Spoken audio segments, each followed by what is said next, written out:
check 1 2, mic check 1 2, mic check 1 2 1 2 1 2.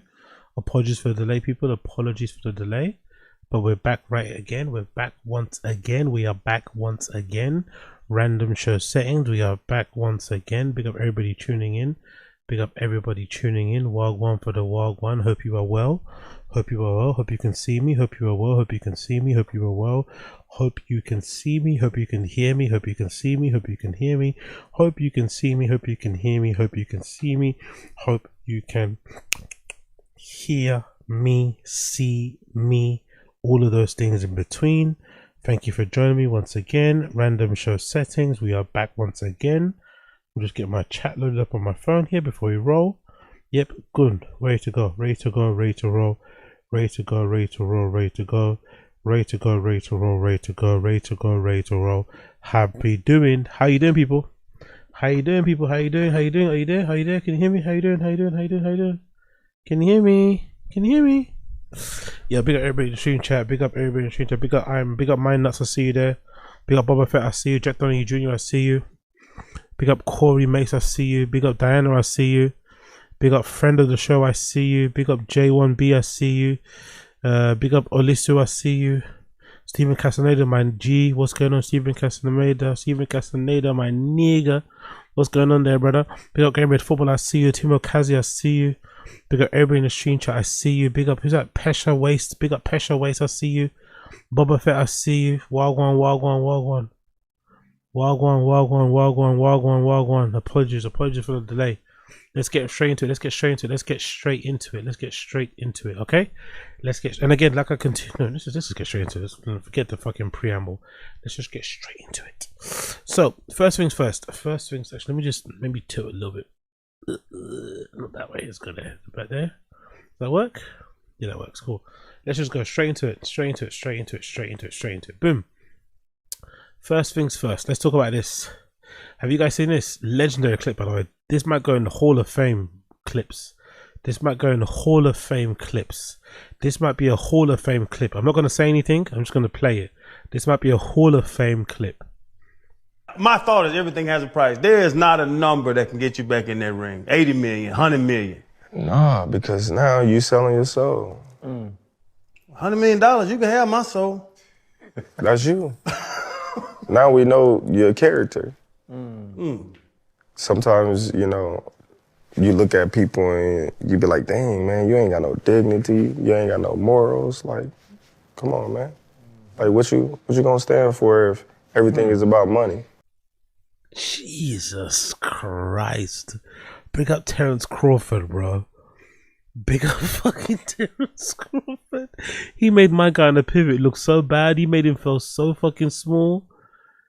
He didn't mean it that way. The guy on the pivot, you know, he didn't mean to make him sound. He didn't mean to make it sound like he had a price to give. You know what I mean? I don't think he made it. He's trying to basically say that there's a certain number that most of us wouldn't be able to turn down, but it did come across like he said what he said. You know. Let's play it one more time. Let's play the clip one more time. Terence Crawford, bro. Wow. My thought is everything has a price. There is not a number that can get you back in that ring. 80 million, 100 million. Nah, because now you selling your soul. $100 million, you can have my soul. That's you. Now we know your character. Ouch. Sometimes, you know, you look at people and you be like, dang, man, you ain't got no dignity. You ain't got no morals. Like, come on, man. Like, what you gonna stand for if everything is about money? What you gonna stand for if everything is about money?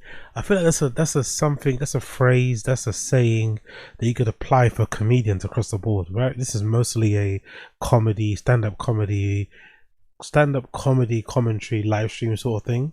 So, but I think this is something you can apply to everybody across the arts. There has to come a point where the money isn't enough, you know? The money is just not the be all and end all of it. It has to be. Has to be a point in time where you think, you know what? I'm hanging up my gloves. I'm moving on. I'm hanging up the mic. I'm moving into different areas of my life. I'm exploring different avenues, not because I, you know, don't need the money, but because I want to explore other things. And I'm kind of fed up and I want to have a change. Doesn't matter about how much money you're going to give me. I don't want to go backwards. I want to move forwards. I want to see different things. Or maybe if you do have a situation where if you're Terence Crawford, maybe you're upset, or you're not happy about certain things about boxing. You want to step away for a bit. No money's going to bring you back. You stand on your pivot. You stand on your shit. You stand on your, you know what I mean? But these type of people, which I think are more prevalent now in the entertainment industry, any check, any money is going to change their mind. And I think most networks, most production companies, most whatever, they know that to be the case. They know that they have that in their back pocket. If they offer so and so enough money, they will do X, Y, and Z. They're willing to do X, Y, and Z. I love how he was just very clear, very kind of dry, very matter of fact in the fact of like, no, doesn't matter what money you try and offer me to get back in a boxing ring. I said I'm done now. I've got all my faculties intact. I've not got major brain injury, major brain damage. I've got time to look after my kids. I'm still at an age where I can play with my kids, hang with my kids, see them grow older, see them, have their own kids, be there to look after them and shit. I've made enough money where I can look after my extended family. Why do I need more? I need to still be in this rat race. So I need to be chasing this thing, So big up Terence Crawford for walking away the way he did, man. He got that massive big payday in his last fight and he thought, you know what? Perfect time to say sayonara. Perfect time to say sayonara. I fucking love it, man. What a great fucking clip. I'm gonna play that one more time. I'm gonna play that fucking one more time. My thought is everything has a price. There is not a number that can get you back in that ring. 80 million, 100 million. Nah, because now you selling your soul. $100 million, you can have my soul. That's you. Now we know your character. Sometimes, you look at people and you be like, dang, man, you ain't got no dignity. You ain't got no morals. Like, come on, man. Like, what you gonna stand for if everything is about money? That's why in a weird way, this is a weird analogy, right? This is a weird analogy to make. Please forgive me and please stay with me with this analogy. That's why in a weird way, I oddly have a lot of respect and admiration for the guys and the girls who go to places like Dubai and get shat on and shit. They get shat on, they have to eat shit, they have to sleep with horrible looking people. I kind of have respect for people like that because I don't think regular guys could put up with that level of degradation for a check. Well, I think women can. I think some people just have their position where they can put themselves in those type of positions for the gain at the end that comes at the end of it, and not be okay with the embarrassment, with the ridicule, with the shame that comes with the act because they're going to get the money, because I've not heard of a single girl that goes to the Middle East allegedly to partake in those activities where they shit on you and stuff and has come back and said, oh, they didn't pay me. Everyone's invoices get paid. They get the flights booked, they get the fucking hotels confirmed, first class flights, amazing hotels, ground transport, outfits, everything. So they always get their money. I never hear girls saying they don't get their money, but it's something that you kind of, only a certain type of person could put up with being degraded, being disrespected, being abused, being played with in that way, and be like, okay, I'm doing this because I want to get the monetary gain at the end. Most of us can't do it, and I feel like most of us shouldn't do it either. You should live your life. I think in general you live a life where your needs are met and that's enough. I think maybe social media doesn't help with things because social media makes it feel like we all should have fucking Richard Millies. Social media makes it seem like we all should have fucking G-Wagons. It makes it feel like we all should be flying first class or private jets, which is not the case. I feel like if your needs are met, if you're able to go and have a cocktail a couple of times a week if you want to, if you're able to go watch your favorite team play home and away, if you're able to fucking take your kid to Disneyland, if you're able to buy your fucking dog or cat the treats that you like and not the shitty cheapo stuff, if you're able to fucking, I don't know, fix the tire of your car without taking out a loan, if your needs are met, I think you should be happy and content with that and not trying to strive for more, because sometimes striving for more can maybe lead you to end up underneath a table getting shut on. I know it's a wild analogy to make, but sometimes being content with what you have and living a good life based on the things that you have can sometimes be a good thing, because if you strive for too much, if you start looking at your neighbor, if you start comparing yourself to people you see on social media and start wanting things that are maybe outside of your, let's say, quote unquote tax bracket, spending power, you might end up in a position where suddenly you're now under a table you know, swallowing on the caca. No one wants that. Unless you want to do that, you know? No one wants that. Let's continue. Let's continue. Big up the caca eaters. Big up the caca eaters. Big up Danny from the stop. Big up Danny from the stop. Interesting development regarding new Rory and more. I mentioned in a previous stream that I was somewhat curious, somewhat apprehensive, somewhat nervous, somewhat, you know, interested in seeing how new Rory and more would navigate their new deal with Spotify and Netflix. As you guys know, Netflix are doing a big push when it comes to video podcasts. They've signed a bunch of exclusive deals with video podcasts, popular ones. I think they've launched what's his fucking name, Pete Davidson's one and Michael Irvin's one, but they've got a bunch of others they've signed under the banner of iHeartMedia, and Rory and Moore's podcast is included in that because they're signed under that banner, under that kind of controlling group, and all their video podcasts are now going to be viewed exclusively via Netflix. So if you've got it, I think it's only for the US too. I don't think it's available yet on UK. I'm pretty sure it's not available on UK yet. Let me just check personally. Let me check. Bear with me 1 second here. But I'm not too sure if it's available on the UK. So I'm pretty sure it's an American only thing. But let me just double check here. Let me go on my Netflix. Let me just double check. I'm pretty sure the video podcasting is only available for Netflix people in the US. Let me just double check it. Let me show you if it's a thing. Let me get this on the screen now. And let's write here new Rory and more. Does it come up? Yeah, is it here? More to explore is available? No, okay, it's not available just yet. So for some reason you can't watch them on the so it's a weird deal. The Netflix deal that New Rory and More signed on the iHeartMedia signed and brought New Rory and More on, isn't available in the UK just yet. So if you want to listen to New Rory and More podcast, you only have to listen to it via the audio. You have to listen to an Apple or Spotify, but the video podcast is not available for us to watch unless you're on the US side of Netflix, unless you're on the US side of fucking Netflix. Well, there's been an interesting development regarding New Rory and More podcast, courtesy of Danny from the Stop. Danny from the Stop got this post, this blog post, update post from New Rory and More's Patreon, I think, where they updated everybody on what's going on, because now going forward, in the past, New Rory and More podcast had a ads-only version of the podcast available to listen and view via their Patreon. A lot of people do that, right? They'll have the ad-only, the ad-free version available either for the members on the YouTube or available for the members on the Patreon. Now, because they're signed with Netflix, every video that's pertaining to them can only be viewed via Netflix. You can't post it anywhere else. So if you're upon the Patreon, you're probably going to be looking at it like, what's the point of me paying for the Patreon if I can't view the podcast ad-free on here?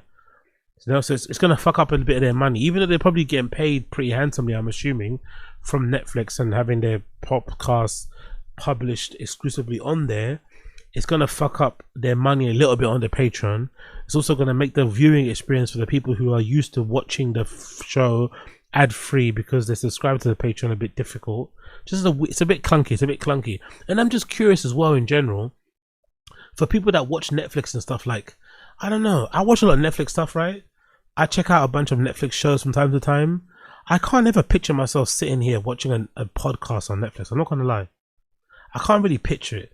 I'm used to watching documentaries, TV shows and movies. I can never picture myself really sitting here watching a Netflix show. I'm not gonna lie, it will be a very hard task. But anyway, New Rory Moore posted a statement regarding what they're going to be doing going forward with Patreon. It says, where to watch and why. Dear NRM gang, as a heads up, we have to let you know that the ad-free video of our regular episodes, not to be confused with our Patreon content, will no longer be available on Patreon due to our Netflix partnership. By the way, it feels like they've only found this out recently, because this is something they should have announced in the beginning, but they're announcing it now because I feel like they didn't know. I feel like they weren't aware that they couldn't post any video content regarding New Rory Moore on their Patreon. I think they've only found this out themselves. So this might be a bit of an indication that there might be a little bit of a trouble in paradise with Netflix still. It looks like a little bit. Although it's a good look for them in terms of a partnership, in terms of maybe money, it's going to create a bit of friction for the fans. But anyway, let me continue.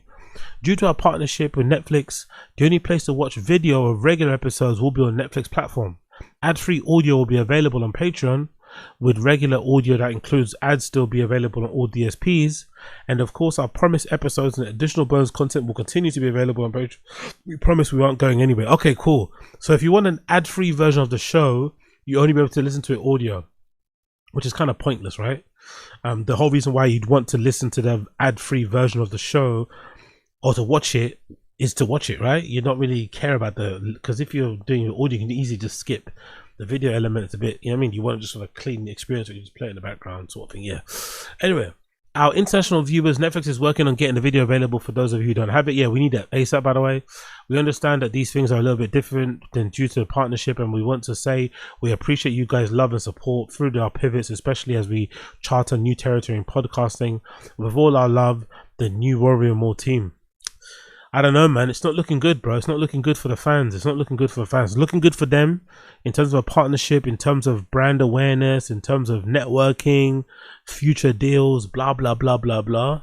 But the fans, for the fans in the immediate, it's not the greatest thing to see, because now if you're subscribed to the Patreon, it kind of renders your Patreon subscription a bit null and mute, unless you're also okay with the additional content. Don't get me wrong, New Rory More do put out a lot of additional Patreon content, like, you know, they do sometimes DJ streams with some people.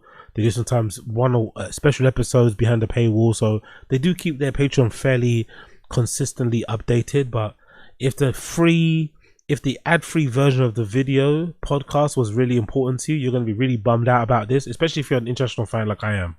If you're an international fan that also backed the Patreon and now you can't watch the video at all, because they haven't made it available on Netflix to watch anyway, and you also can't watch the ad-free version because the Netflix deal, you know, prevents them from uploading that, you're going to be kind of pissed off. You're going to be really pissed off.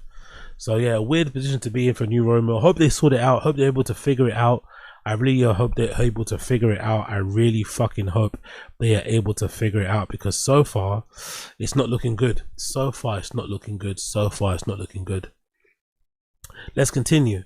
Let's quickly go over to No Jumper. Let's do a little bit of No Jumper news. I wanted to quickly touch upon a couple of things regarding No Jumper. Let me quickly scroll through to Yazzers. Big up Yazzers. Usually the clips on Yazzers here are a bit shaky, I'm not gonna lie. Usually the Yazzer clips are a bit shaky, but let me check out a couple. I wanted to quickly, I want to do Toke, innit? I think I was going to do Potlord. Let me see if I've got some Potlord stuff I can quickly play here for you. Bear with me a second. Let me see, I think there's a Potlord clip I wanted to play for you motherfuckers on here. Big up everybody tuning in, by the way. Smash the like button, hit subscribe. Oh no, maybe I missed it. There's a Potlord clip I wanted to play here about him mentioning something. I think he mentioned RYLEE must have got his channel striked or something. Where is it? Where's Potlord? Where are you, Potlord? Where are you, Potlord? Where the fuck is this guy? He's not on there. He's not on that row. He's not on that row. He's not on. That's FMW. That's back on Fix. That's not back on Fix. Sorry, that's whatever. MacWop show. That's Community. That's Keem. Where's fucking MacWop? Where? No, where's a Potlord? Where is he? Where's Toke? Okay, that's back on Fig again. Where is he? Is it this one? That's 7 days ago. Where was it? There's a clip I saw of Potlord talking about how RYLEE got his channel striked. Where the fuck is that clip? Oh god, what are you doing, Agostino? Hold on, where is it? Bear with me a second, people here. What have I missed out on? Did I just completely miss it? Or is it here? So maybe it's here. Where did I see it? I saw it somewhere here, a clip of Potlord talking about RYLEE clipping his channel. Where the fuck is it? Okay, maybe I should go on. Maybe I should go on the hunt. Potlord. What is it again? Is it Potlord? What's his name? Fuck, Potlord on. Oh, let me go and kick. What's his fucking name again? Spliff mode. I said Spliff mode. Let me go on Spliff mode, kick, and let me quickly see. Did I miss it? Where was it? I think it was one of these ones, wasn't it? Where he's talking about it. Like, what the fuck did I miss it? Did I see on the No Jumper Reddit? Hold on, bear with me 1 second here. Did I fucking miss it somewhere? Oh, where did I fucking put it? Hold on 1 second here. Where did I put it? Okay, get away, get away, get away. Let me go and save. I put it on my, maybe it's on my fucking thing actually. Is it on my fucking Reddit? It's not on my Reddit, is it? So where the hell did I fucking see this? I'm sure I saw it on Yaz's somewhere here. Potlord talks about RYLEE copyright striking his channel. Where the fuck is it? Okay, I'm gonna take one more look, then we're gonna move on. I'm gonna take one more look, then I'm gonna move on. One more look, then I'm gonna move on. Did I just miss it? Okay, I'm seeing community here. I'm seeing back on Fig. I'm seeing FMW. Where the fuck is Potlord's post about RYLEE copyright striking him? Or did someone delete it? I swear I saw it somewhere here. Okay, maybe not. Maybe not, man. Maybe I'm completely mistaken. Maybe I'm absolutely bugging out here. Maybe I'm fucking spinning in my head. And I didn't see jack shit. I don't know. Hold on, let me just double check it. Bear me a second if you don't mind. Bear me a second here. Quickly browse Reddit. Did I not see it? I swear I saw it somewhere. Let me see it. Big up everybody tuning in, by the way. Smash like, hit subscribe, smash like, hit subscribe.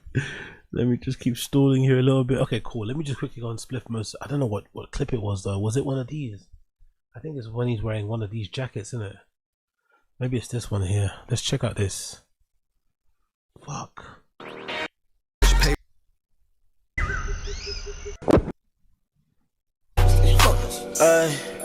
You can't play this. I'm not gonna lie. What's it? Bro, Chad, I'm gonna tell y'all niggas. Y'all niggas know I'm super transparent with y'all. What happened? These are Tess's lights from her room, bro. Tess, stop fucking playing, bro. I know you probably fucking with him, gang.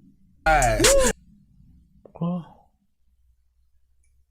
Okay, cool. I don't Belief is there. All right, Smoke. I don't know. I can't find the clip, man. Oh, this is so annoying. I should have fucking highlighted it before I started. I know. But I swear I saw the clip somewhere here of him talking about RYLEE copyright striking his channel. I swear. Oh, there it is. There it is. Oh my fucking god. I'm such a fucking blind bat. It's right there. Okay. Fucking hell. Alright, there we go. Finally got the clip. RYLEE got exposed for reporting Potlord's kick page. Okay, there we have it. Finally. Let's go. This is this bitch. This is this bitch with her account trying to report my page for no reason. Wow. You mean business when the spectacles come on. So before they try to claim harassment and all this other shit, this is her right here. It really does the same. Hey, yo, mods, clip this. To be fair, I know RYLEE, what she's doing here, if she did do this, is not the greatest thing. But to be fair, he has been going out here. What, wasn't he the one that exposed that Yuri was allegedly cheating on RYLEE with some fucking Mexican lady or something like that? Like, I don't know. I think they've both, either side, all parties involved in this ongoing, never-ending RYLEE and Yuri v Potlord and fucking house phone and Blasey beef. They've all done nonsense things, innit? They've all done kind of nonsense things to each other. They've all done mean things, rude things, crossing the line things to each other. So, you know, it kind of is what it is. Clip this, because they're going to skip this part. Clip this. This is this bitch trying to report my page for no reason. And they said they can't even do nothing for your bitch ass. So, yo, let me tell you something, bitch. I'm on your ass. You thought this was something? I put this nigga career in dirt? Watch this, bro. Watch this, bro. Watch this, bro. You thinking you? Did she really mean to you send really that? Just really not? woke. I You think really she was just flexing woke this up to a whoever she troll, sent it bro. to, 'cause she could be You easily really deleted. just woke up a troll, bro. Bro. I don't know, man. Like, as much as I know that Yuri is very unlikable and easy to hate, and he's going down a weird path lately with this whole like anti-immigration, pro-ICE stance that he's kind of on, right? Yuri kind of is a bit, weirdly MAGA, but redacted. He's not like a cool MAGA. He's not like a, you know what I mean? He's a bit redacted. He's a bit, uninformed and just a little bit stupid, and says some insane things when you consider that he's, dating a girl that you would describe as what, half Mexican, fully Mexican. I don't know what RYLEE is, but part of me is sort of like sad. All these guys were friends at one point, And here they are throwing dirt on each other's name, constantly calling each other out, bickering on the internet, in public about each other and shit. It's a bit lame. I feel like if you are friends in real life, you should have your little back and forth here and there to kind of keep the internet going and the whatever, and the pages and shit and people like myself. But there should come a point where you just agree to just not stop talking to about each other in public, because it's not doing either party any favors. It's not doing anybody involved, any favors. It's not helping the situation. It's not going to make the situation stop anytime soon. It's just going to keep it rumbling on and on and on. So I'm not the greatest fan. And again, maybe it's just to do with me. Maybe it's because in general, in my real life, I don't like to get into arguments with people. I'm not really good at back and forths. I tend to just walk away and keep my counsel and keep it moving. So maybe my aversion to like conflict, my aversion to bickering, my aversion to arguments makes me not the best. You know, I'm not going to encourage this type of behavior when I see it. But I just think in general, it's a bit sad to see, because they were once friends. You know, they were once friends, and now you have one side trying to take each other down with copyright strikes. You have another vowing vengeance. You have this one saying this. It's just like, ay. Can't we just get along? Hey, I'm on your ass. Just know that. Just know that, bro. I'm on your fucking ass, and there's nothing you can do about it. Because you're fucking on the internet. You're on the internet doing shit. Nothing you can do about it, nigga. Nothing you can do about it. I'm on your ass. And it's nothing, like literally, you feel me? Yuri's career is already in dirt. It's good. You got to apply for a job. I'm on your ass. I'm on your ass, bro. I'm not even joking. I think he wants to be in her ass, to be fair. On your ass. Watch this. I think Toke wants to be in Riley's ass as well. Bro. Watch this, bro. Watch. I wish I was fucking joking. I wish I was fucking joking. I'm on believe me when I say this. We believe you. We believe you. Don't worry. We believe you. We believe you. You're bro. Watch. Watch, bro. Watch. All right, let's keep it going, chat. Okay, there you go. That's one clip there. Potlord goes in on Riley, so it's never-ending war between these people. What the comments saying? It's getting hot. It's getting hotter. Why she just ain't unsend? She got a nice one, so it's not that bad idea. Ali and Riley fade need to happen ASAP. He just been feeding that person more with stupid views. Slot Lord is trash, honestly, bro. Not trying to go bitch for bitch though. Bro, not trying to go bitch for bitch is crazy. Going bitch for bitch with somebody's fucking crazy. Cool, moving on. Quick 2 clips from No Jumper, by the way. But fucking no, look at fucking Lush's teeth. Jesus Christ. Let's 2 clips from No Jumper. One clip features what's his fucking name? One clip features Almighty Suspect. He looks really good, by the way. Almighty Suspect looks a lot slimmer in the face, a lot more sober, a lot more clear-eyed. Kind of crazy what you know, I think he's got a pending prison sentence coming up in it for some robbery charge or something, right? He has to go sit down for a couple of years, so maybe that's what's got him clear-minded and shit. But he looks really good, man. No homo. Almighty Suspect looks really fucking good, and I think it's, you know, it's probably to do with the sobriety. He looks really clear-headed and normal, quote unquote. So let's press play and let's congratulate Almighty Suspect for looking somewhat human now. It's definitely a 3-0 foes destiny to serve a pimp, especially when they break him quick, like the homie Young Sus Gerblington. You feel me? You know? Yeah, we up here, you feel me? Cran apple today. There we go. Oh, that's how we coming? Yeah, look at his face, man. I don't think I've ever seen Almighty Suspect look like that. He looks like, you know, he looks clear-eyed. He doesn't look like he's not slept in a million years. He looks really good. No homo. He actually looks, it's kind of wild, isn't it? How quickly your face, your skin, your eyes, the sparkle behind your eyes changes when you stop doing drugs and you stop drinking as much. He looks like a normal human being. Wild scenes. Hey, crying apple, nigga That's ratchet, a fire man. action too, though. I leave the crib with the whole shit. We ain't taking cups, none of that. Just take the whole carton. You feel me? It's What, easy you to been on travel like with a that. fitness It's journey easier. or something? You know? A fitness journey. I've been noticing it. Bro. Wait. Hold on a second. Him It's crazy. drinking ocean spray is a fitness. Oh, like he's drink? already skinny. Nah, What's wrong with ocean spray? It's because this the first time I put out with no sweater on here in a long bro, time. really lost I'm weight okay. for real. I'm definitely losing weight. I mean, I did see you post something about it too. Yeah, the first person to tell me was my sister. So I didn't try to. I just stopped doing drugs. You just sounded like you were just getting a dad bod, like I the just early stopped doing stages of the drugs. dad bod. That's all it was. I was drinking too much lean, popping too many perks. It makes me eat a lot. I just stopped doing drugs. I didn't. Again, thank God in the UK we don't have a prescription drug issue as much as you do in the States. But I didn't know perks and just popping pills in general makes you really hungry and have the munchies. I don't know. I just naively thought that was just to do with weed. I didn't know that also includes pills. I didn't know pills maybe a side effect of pills is weight gain. I don't know, but I didn't know it also gave you the munchies. I've been sober like 6-7 months now. Wow. It just I came home. Good shit. Congratulations, that's Lush. beautiful. Take notes, brother. That's a big deal, by the way, especially for No Jumper. That's a big deal for No Jumper because No Jumper's the home of degeneracy. They encourage a lot of that shit.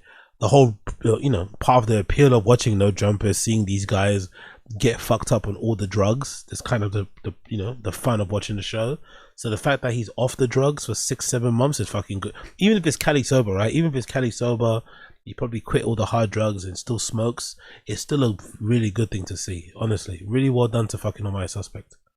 And yeah, my sister, it'd be the opposite for him. It's the opposite for him. When Lush gets sober, he blows up. Oh yeah, It's different. I get You fat. feel me? Sober Lush, he had a fat ass face. Yeah, But now when I came home, July, bro, I had 2 necks. Nigga, I was looking in the mirror today. I'm like, damn, I am losing weight. But it's the drugs, bro. When you be doing drugs, the drugs I do make me eat. Lean and perks, it make me eat. And then just Oh really? I didn't know that. Lean and perks make this. Does drinking lean make you hungry? I had no idea about this, honestly. Thank God I never got into this shit, bro, because I'd be a fucking I'd be a fucking land monster. I'd be bigger than what I already am. Drinking lean and a mixture of prescription drugs, cough syrups containing codeine and promethazine, usually mixed with soda and candy, generally do not make you hungry. Instead, it's more commonly associated with loss of appetite. Oh, okay. Here's how it affects appetite. Loss of appetite and nausea. Because codeine is an opiate, it often causes side effects like nausea, vomiting, constipation, and general loss of a desire to eat. Huh. So how did it make him? I guess it's different every for each person, right? Withdrawal symptoms. When the person starts using lean, loss of appetite is common withdrawal. Physical sedation. Lean causes severe drowsiness and lethargy, which also reduces the motivation to eat. Numbing effects. The drug can cause a dissociative feeling, making users less attuned to physical sensations like hunger. Huh. Okay. I guess it's different for each person. just sit. And the drugs I The do. soda that I'm pouring the lean in every day. I'm drinking a 1 liter of Sprite every single day, and then it's like, Yeah, that's a good point. That might be a big reason for the weight gain. If you're drinking 1 liter of Sprite every day, that's an insane amount of fucking fizzy drinks to be drinking, isn't it? When you think about it, 1 liter of Sprite, that's an insane amount of fucking sugar. You're definitely gonna blow up. it give you certain type of appetites, like 1 a.m. off the drink. 1 a.m, I'm in the bed like, nigga, I need some golden Oreos, nigga. Yeah, listen. right now. Like, you feel me? Just start eating that's the dumb thing. shit. Go to Ralph's and get a slice of cake from the little front. Just, Oh my God, yeah, fat I bitch. turned into like my golden mom or Oreos. something. I turned into my grandma Those good ones. and just start eating now. But good looking though. I definitely, you feel me, eating a little healthier and eating less, eating healthier and no drugs. That's all. That part. For real, for real. Well, me personally, when I Man, hold on, bro. You stopped gotta doing, continue that. I got your intro. One sec. I mean, I where got my your intro. introduction at? No, I just wanted to just make a point real quick that when I get sober, Sus is actually absolutely correct. Yeah, he blows up. I become a fan. Yeah, he's what like what's the dryness of his corner of his mouth? Why do some people why when some people get on drugs? Let's see what Jeremiah say about that. I'm curious to know what drugs is he on. Why is it when what people are on drugs, they have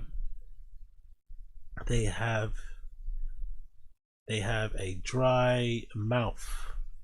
or crust on the corners of their mouth.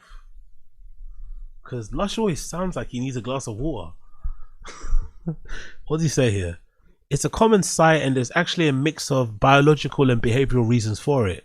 Whether it's cotton mouth or white or crusty buildup, often called meth sores. Wow, meth. So Lush has got a meth sores. That's what we're seeing from Lush. Meth sores. That when I get sober. Jesus, when I get sober. Those are meth sores. Fucking hell, Lush. Calm down, man. It usually boils down to how specific substances hijack the body's normal maintenance. Biological offsets of saliva. Many drugs, particularly stimulants like cocaine, MDMA, and methamphetamines, but also cannabis, interfere with the autonomic nervous system. System overload. Stimulants kick the fight or flight response into overdrive when the body thinks it's in high stress situations. Cannabis specifically binds to the cannabinoid receptors in the subaleural glands, whatever that fucking word is. This sends a signal to stop producing saliva and leading to a parched feeling. Why crust forms? The white residue on the corners of the mouth is usually a combination of three things: evaporated proteins, oral hygiene neglect, and angular cystitis, a physical condition where the corners of the mouth crack. Behavioral factors. Mouth breathing stimulants often cause nasal congestion. True. Increase heart rates and leading people to pant or breathe excessively through their mouths, which dries out their oral tissues instantly. That's a good point. Bruxism. This is a medical term for a teeth grinding or jaw clenching, constant friction against the cheeks. Dehydration. Many substances are diuretics or raise the body temperatures, causing the person to sweat out their fluids without replacing them. Jesus Christ, Lush is dehydrated. Sober. Sus is actually absolutely correct. Yeah, he blows up. I become a famous Atlanta rapper named Titty Boy, aka Two Chins. It's God. fast. It's really disgusting. With that being said, Okay, cool. So big up all my suspects for getting sober. We're also gonna fast forward over and hear that unfortunately there's gonna be some changes at No Jumper. It seems like they're gonna get fired. Seems like a bunch of these kids, a bunch of these hosts for the Tuesday show, is it Tuesday? No, Thursday show, whatever the show is, whatever the version of the show is. But it seems like they're cutting back some of their hours. So Adam 22 is confusing. So it feels like that fight he took with Jason Love was definitely for the money. He definitely took that fight with Jason Love for the check, because he's making some cuts. He's pulling back and rescinding people's contracts, not giving them more hours, telling them they can't do more than 2 shows or whatever else it may be. So because as you guys know, No Jumper has like a schedule from Monday to Friday or Monday to Sunday, I think, live shows, and they have different people doing the shows on each day. And usually, if I'm not mistaken, how it works is that depending on how you are, if you're a good presenter, if you work out with a guest, you might be on like more than 2 shows throughout the week. But there's usually a daily show that they do, No Jumper News, that if you're on it all the time, you obviously get paid for each appearance, and plus whatever show you do once every week or whatever it may be. So it can basically add up, and you can make some decent money, I'm assuming, right? Because you're doing No Jumper News every day, Monday to Friday, and you're also doing whatever show you're doing on top of it. So you may be working like 6 times a week at No Jumper, getting your little appearance fee. So it does definitely add up in the end. But it seems like Adam 22's cutting, is cutting back and trying to save some money. So it's also making me think that maybe that fight with Jason Love was a definitely money grab because he needed it, because clearly they're not able to meet payroll or whatever else going forward. But yeah, it looks like there's some changes afoot at No Jumper. Let's press play. Lush is like, hold on now, buddy.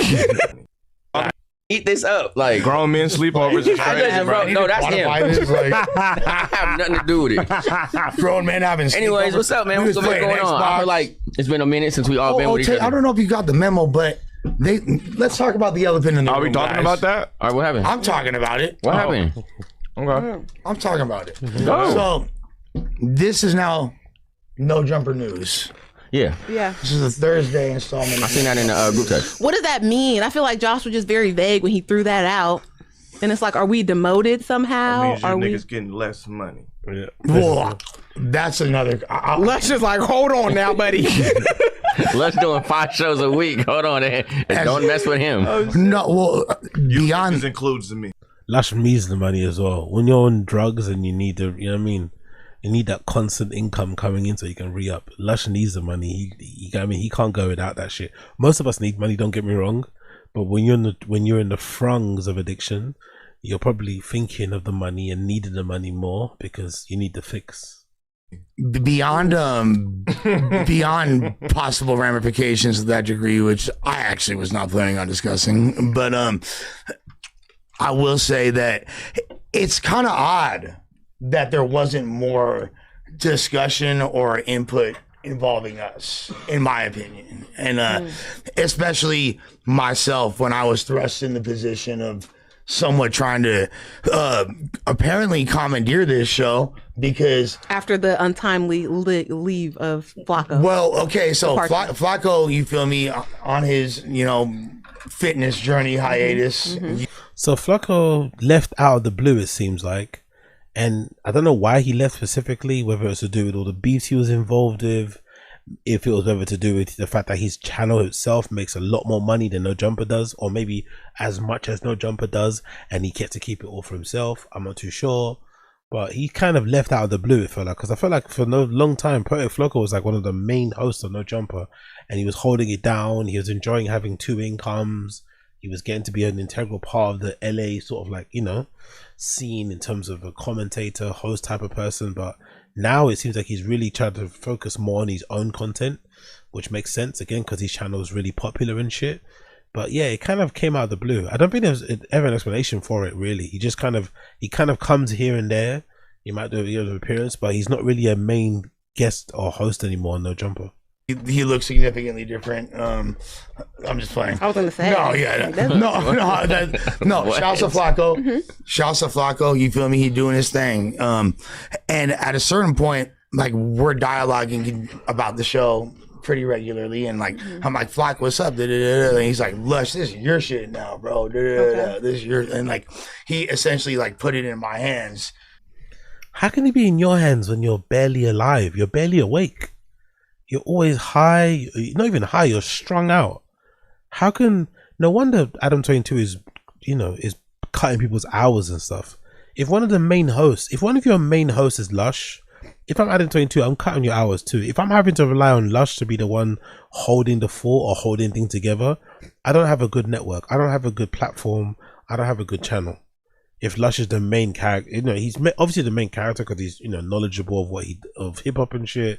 Has good takes for the most part, but if that person is one of your main host, you have to be worried. You maybe have to shake things up a little bit. You can't be having Lush be your marquee presenter and stuff because he's not reliable. He's obviously in the throngs of addiction himself at the moment. He seems to indulge a lot of those type of things. I don't know. I personally wouldn't go for him as being my main star. But I don't know how. No, did he? Yes, did he? That was so I weird. ripped him. Bro, it's so weird today. Put it in my hands was You're crazy. so weird. I just like why not? Flagrant. You feel me? Like, Go why? ahead. Okay, but yeah. And like, so I just didn't really, I'm like, okay, let me try to do the most of what I can in this scenario without really having too much preemptive like dialogue or real like instruction or like, I'm like, all right, I got this, and I felt like the main thing is, so I want to make something clear. As of now, what we've been told, is they want to continue this ensemble, you feel me? Yeah. Okay. For this day of the news, which I think is great. Well, he said for now. For now. Yeah, I think that was the crazy part. Like, But I mean, obviously, this show started with the news. Like when I first came on this show, we were doing the news. no, I think you're mistaken because the No Jumpers show has been on Tuesdays and Thursdays for the past. I mean, I swear we were doing the news when I first came for here. the past We were doing the 22 news. months. But I mean, I don't because think. I've been on it. But personally, honestly, Tate, that's kind of the point. Is this show doesn't really feel any different than the news. that's what I'm saying. I personally disagree with that. well, we don't get to pick the topics. Like, if Well, we you knew it guys was like a also show. are a pretty inconsistent cast. We have not had. Josh in the background, like, just let the fucking host discuss this amongst themselves. Why is Josh in here trying to interject as a manager or whatever? Let them have their little fucking on-air gossip, whatever they're going to talk about the thing. Why is he trying to clarify things for? Let clarify to him after the show. Again, this is, you know, Adam 22 likes to talk about it's a lot of bad this is bad podcasting. Why is he interjecting, trying to clarify things? Let them talk, you know, let them come up with their theories, justifications, their reasonings, whatever it may be. Make a show of it, and then you can clarify things at the end off camera if need be. But I don't think this is necessary. If anything, just deciding to kind of like stick his nose in and clarify things is probably one of those sort of like subconscious things that he's doing, because he knows full well that half of these people, if not most of these people, are going to be fired by the end of the month or something, you know? That's the truth of the reality. Been able to hold down a consistent cast on the show. Lush, as much as you love yourself and want to continue to glaze yourself, I think you've proven that, like, you don't always do the best. You don't always do the best leading a podcast. That's a good point though, because he's barely awake. But to be fair to Lush, the whole entire platform's full of junkies and stuff. Who's to mention in the stream chat? Big up WCK Glow. The whole platform's full of junkies. That's why it's always really funny whenever Adam 22 will ban somebody for fighting, ban somebody for brandishing a gun, ban somebody for pushing, for spitting, for getting too aggressive and whatever. This platform's built on that, right? This platform's built on like gang culture, on beef and all that malarkey and craziness and debauchery and just whatever. So to kind of like look at Lush and say, oh, you don't lead podcast well because you're always so fucked up. Everyone in that studio is fucked up, maybe with the exception of Tam. I think everyone's on some level of drugs, you know, on some version of a drug. I think Tam, that girl, might be the only person who isn't on one. At any given moment, everyone in that building is on some drug. So to kind of point the fingers at Lush and say, oh, you're not leading the podcast well because you're too fucked up. It's like, brother, everybody here is fucked up. That's the whole point of people working here. They want to work there so they can get fucked up, you know? They want to work at no jumper so they can eat on mic. They can eat in front of the camera, eat in front of the microphone, so that they can sip their leans, pop their perks and shit on cam, get into arguments, fight each other, hug each other, fight each other. That's the whole point of live working there, like. That's a matter of opinion. I mean, the numbers would reflect that, right? Well, when Adam wasn't here, how did you do? I would like to rebuttal this. I would say the numbers do reflect that, especially when you look at certain things, such as the fact that, oh, by the way, randomly, the show is 2 hours earlier. We ain't even finna tell the fans, though. We ain't even finna make an announcement, but the show 2 hours earlier, like, it's not a problem for us to show up 2 hours earlier, but they don't even know. The people that would be inclined to watch, that are engaged with the chemistry of this ensemble, you feel me, that was curated specifically for this. So to me, it's like, all right, I think that there's more to it than that, and I would have personally liked to have had some input, although at the end of the day, it don't matter. It's not going to happen though, man. You work for Adam 22, you work for No Jumper, you should know by now. Lush has been around. I think Lush has seen already a couple of firings, if I'm not mistaken. I'm pretty sure Lush has seen already his handful of firings. He should know already what to look for when firing time is happening. For me, it feels obvious that they're gonna fire some host. It feels very obvious. I'm grateful to be here. I'm just a player on the team. But Adam 22 is not gonna consult you. He's not gonna sit you down and have a conversation. Josh has already given you hints of what's going on. The fact that he's sticking his nose in and butting in and, you know, clarifying things, I think is a guilty conscience, because he knows he's gonna have to fire some of these people. But I don't think it's, you know, it shouldn't come as a surprise, basically. If you feel me, it is what it is. But however, would I prefer to have some type of like dialogue? Yeah, I feel like that would have been like beyond like professional. I think it would have been courteous. We're gonna talk about having a dialogue to the dude who's inviting people here and not telling anybody. Professional, you know, it would have been professional. The whole platforms are professional. Nothing that No Jumper do is professional. Nothing. Maybe with the exception of paying people. Maybe with the exception of like the way they file their invoices. Maybe the intros and the outros of their show. Maybe that's the only thing that's somewhat professional, right? But everything else about the show, everything else about this fucking channel is not fucking professional. There's nothing about it that's fucking professional. Nothing about it that's fucking professional. And I love that, you know, Josh is calling him out for bringing randoms to the show, but, you know, bless Lush. As much as I would imagine if you work there and you're the leader and you're seeing this guy bringing fucking random stragglers along and crackheads and stuff to the show, it might make you a bit annoyed. Deep down, he's doing it because he wants to make the show better, you know? He's not doing it because he's being crazy. He's doing it because he thinks these crazy people might make the show, might make the platform, the channel better. It might make it more fun. So cut him a break, cut him some slack. We're talking about having conversations with somebody who is on top of his shit. You're talking about having a dialogue with somebody that you dialogue with on a daily basis, that you know shows up on time despite whatever. Not all the time. Whatever. Let's be clear. Yeah. Hey, in this industry, I would say, as far as like, I'm not trying to compare myself to others, but I say I'm the generous way to put it is right on par with everybody else. That's a crazy low bar to set yourself in it. Amongst in this industry, amongst other crackheads, I'm not as bad as I'm the same level as other crackheads.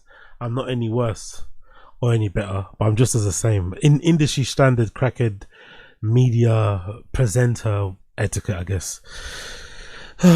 Big up, run it up. Ketamino is fucking hilarious.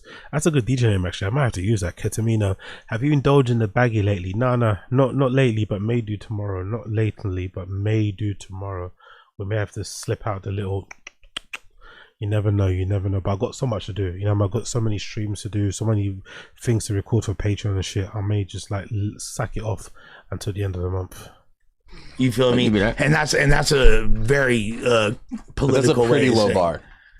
Beyond a low bar, it's not true, because I actually show up significantly earlier than the majority of people if you really look on it on average. But you live here, I ain't trying to like to suck my own dick or nothing like that.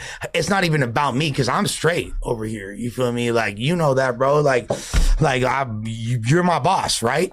So like you. Ill. Relax, man. Anyone being so happy and glad. The people that it hurts the most when they get fired are people at Lush. People who are so quick to kind of like acquiesce and defer and go out their way to call somebody their boss and act like they're less. I mean, that whole kind of cowering type of like being the loyal soldier, teacher's pet type of thing. It doesn't normally work. If there's cuts to be made, there's cuts to be made. No matter how much you fucking are the teacher's pet, it's not going to help you if they want to make cuts and save money. You know what I mean? The quickest way to save money in the business is to cut, you know, basically employees and fire people and save money on salary. So if they're gonna have to make cuts, you're still gonna go. It doesn't matter how much you licked Adam 22's ass, doesn't matter how much you're licking fucking Josh's ass right now, even though he's talking to you like shit, really, it's not gonna save you from being cut. Like, you know what time it is. I'm straight, but I care about this show. I care about this dynamic, and I believe in it. And I think that it's more than just a news segment. That's my opinion. I understand the branding of the No Jumper show, so we gonna have to prove to motherfuckers, because to be honest. Yo, big up, run it up. Yeah, I'm on day 4 of no weed, feel healthy but sucks to sleep because I keep dreaming. Yeah, that's the best thing about smoking. You just conk out, you wake up the next day and it's the next day. But yeah, I think in general, people should just stay away from drugs. I think No Jumper is a good example of it. It should be a good warning for most people. I think indulging in a lifestyle where you're always doing drugs, I think it's more dangerous for these guys because their job kind of requires them to be fucked up. Part of the No Jumper brand, part of being involved in LA hip hop and that industry and being around that scene, entertainment industry, Hollywood, all this malarkey is to kind of be fucked up. So, you know, it's part of the job, it's part of your law, it's part of being there, all this malarkey, you know? But so it's kind of harder for them to kick it and to not do it. But I think if you do have a choice, if you do have an option, if you have the opportunity to not do anything and not do any drugs, I think it's best to not do. Even alcohol, like, just don't do anything. It's not worth it really in the long, you know, in the long run. Lush is probably a good example of it. He looks like, look at the difference between Lush and Almighty Suspect. Look how good Almighty Suspect looks after like 6 months of just not doing drugs, and look how bad on the daily Lush looks, and the way he sounds. You know, he's even got that druggy voice. If you know, you know. If you've done drugs yourself, you know what it's like. He's even got that voice of somebody that does too much. But I think it's in general, most of us should just stay away from it. It's not good. I don't encourage anyone to do it. I think if you're not doing it, just stay away from it, because it's not, you know, long term it's a bit shit. I'm not gonna lie. Our numbers last week were better than other news segments that were 2 hours later and announced. Type B. So you feel me? So we finna see something and prove y'all wrong, and then you feel me? I mean, I also done different with the news and just us having a Thursday show. To be honest, I mean, we still be talking about topics. Obviously, we go into our own little conversations. But what's the difference from like Tuesday and the news shows outside of just Adam being on there? Does Flocko also do the topics for that show, or they kind of just get on and talk about what they want? Tuesday show is significantly different. What do they talk about? Like, I don't know who. Bro, you don't watch it? You've never seen it. I mean, she asked you a question. Yeah, That's I'm saying, like, how does it work? Do they talk? Do y'all talk about? Lush getting super defensive, man, brother. If one person gets fired, you're all getting fired. Let's just be real. Adam's 22's shown that already. Adam's 22's shown he has an ability to, like, when it comes down to it, he's gonna make sure he keeps no jumper ticking by firing all of you and getting some new people to replace them, put them on lower wages and shit. Blah blah blah. But yeah, I love how defensive Lush is getting with this thing. Like that's his baby. Don't get me wrong. No jumper's probably given Lush a lot. You know, it's been probably a really big help in his life and allowed him to be evolved back into hip hop again and put his face out there and blah blah blah blah. But you have to know when you work for Adam 22, it's not going to be forever, you know? Eventually, the party's going to end. Other topics before you just come here and whatever Adam wants to talk about, we kind of just go off of it. Because that's what happened the 2 times I was on the Tuesday show. It's like, he just said random stuff and we kind of tried to build off of that. I mean, like, I would say at this point, the way the cast is on the Tuesday show is pretty dialed in, and there's like rapports and storylines and internal things that kind of like keep the Tuesday show like it's a little bit more dialed in than it was at that time, to be honest with you. When I was, okay. Yeah. So I would say that it is a lot more than just it's the rapport that the individuals have. So it's like because but that still doesn't explain the difference of that from a news show. Like, what is the difference? Well, because it's not just talking about news, because we'll literally like talk about a random subject like fucking porn. Oh, like when was the last time you were at the free clinic for like 45 minutes? You know what I mean? Like, and then like Whack will call in, and then it'll be some whole other shit. And it's and I feel like when we not Whack calling in. That's not like any other show on the No Jumper, innit? That's not like any other show on No Jumper when Whack randomly calls in. God Almighty. Do that, motherfucker. Start saying get to the topics. Oh, I heard by the way. I heard by the way. Academics' chat has banned Academics from letting Whack 100 to call in on the stream. Academics' live stream hates Whack. They hate it when Whack gets on stream with Academics, calls in and starts like shouting and whatever, talking about fucking somebody snitched. I've got the paperwork, all this malarkey, it's the content. I've heard, you know, Academics' fans have made it very clear to him that they do not want Whack 100 to call in again the show. Like, please, we've had enough of the guy. So I wonder when that will happen with them. No Jumper. They'll have to reach a moment where they're like, enough of these fucking Whack phone calls, man. Well, yeah. So okay. So if we're really looking at it, there's the biggest difference with the Tuesday show and then other previous No Jumper shows and perhaps future No Jumper shows, as Adam has alluded to, is that the time slot. Noon earlier in the day is like news time type shit. Later in the day, you feel me, 4 p.m. that's like prime time. Yeah, that's like variety. People are off work or going in their car going home. Yeah. You feel me? So what is the news for? Is the news just like something a lunch break for the fans, like just and it doesn't necessarily matter who's on it? Yeah, I mean, I'm gonna keep it being. I think this ain't no difference. Like us doing the news is just like us doing topics on our regular Thursday show. They know they're about to get fired, innit? They know they're about to get fired, man. Oh, see, bless these guys, man. Bless these guys, man. All this bickering and arguing and, you know, debating and shit ain't gonna do nothing, man. They're gonna get fired. Adam 22 or No Jumpers basically broke. It's obvious. Like, the fight Adam 22 took with Jason Love, the fact that he was so unprepared, the fact that he knew he would look so embarrassing and he would probably forever ruin his reputation and would make people look at him like he's a fucking buster. He took that risk because he needed the money. You know, no one will take a risk like that of looking that terrible, of embarrassing yourself, your family name, your actual family. No one will take that risk without the internal knowledge that they've kind of, you know, done something selfless for other people here by doing X, Y, and Z. I don't think that was the case. I think he actually needed this money super bad, which is why we got what we got. But yeah, all these guys are probably going to get fired very very close, if not already. We do have a list of topics that we go through. We do very soon already. Have conversations about them. Sometimes we do stray off and start talking about our regular stuff.